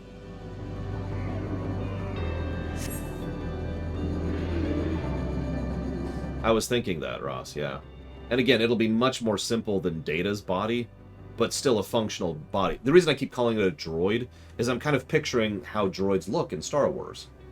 They look humanoid, well, the humanoid ones do, but you can clearly tell it's robotic, right? It's not like Data, it's not a person with makeup on, right? So that's why I keep mentally, flagging that in my notes as a droid body. And of course, this can lead to all sorts of storytelling possibilities we can do later with regards to the Doctor permanently being in the body, or wanting to have a better body, or wanting to improve his body over time. Maybe working with B'Elanna on that regards. There's a bunch of stuff we can do with that, in short. Exactly, Mad Overlord. Although, I wish I could say I did that on purpose, but I didn't. I'm not sure what we're doing with Moriarty yet. It isn't that relevant, so it hasn't come up yet. If we were to do Moriarty, though, ironically, very little of Moriarty's story arc would need to be changed. The only thing it would need to do is to expand it a little bit, because we don't have to worry about lawsuits from whatcha-fig. They were supposed to have holodecks on TOS, but they couldn't figure out how to make it work, so there's holodecks on TAS instead. However, all of that can be thrown out the window, so I'm just going to go with no. Well, the good news is I've done all that, Omega Legion. But if you're paying attention, we just finished all the regional quests. So as of this exact moment in time, we have actually finished 6.0.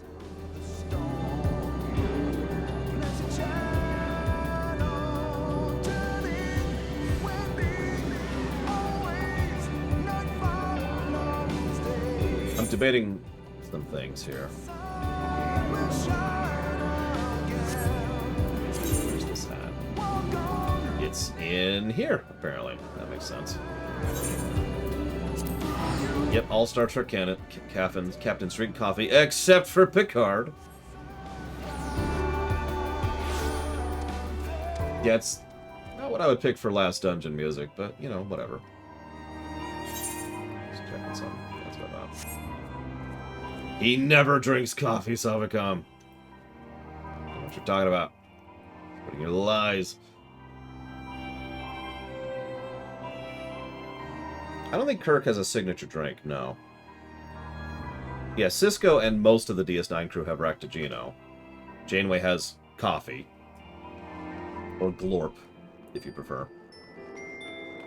Picard has Earl Grey. I feel like Archer had something too. Yeah, iced tea, that was it. Archer had iced tea. I don't think Kirk actually had a thing. So here's what we're going to do.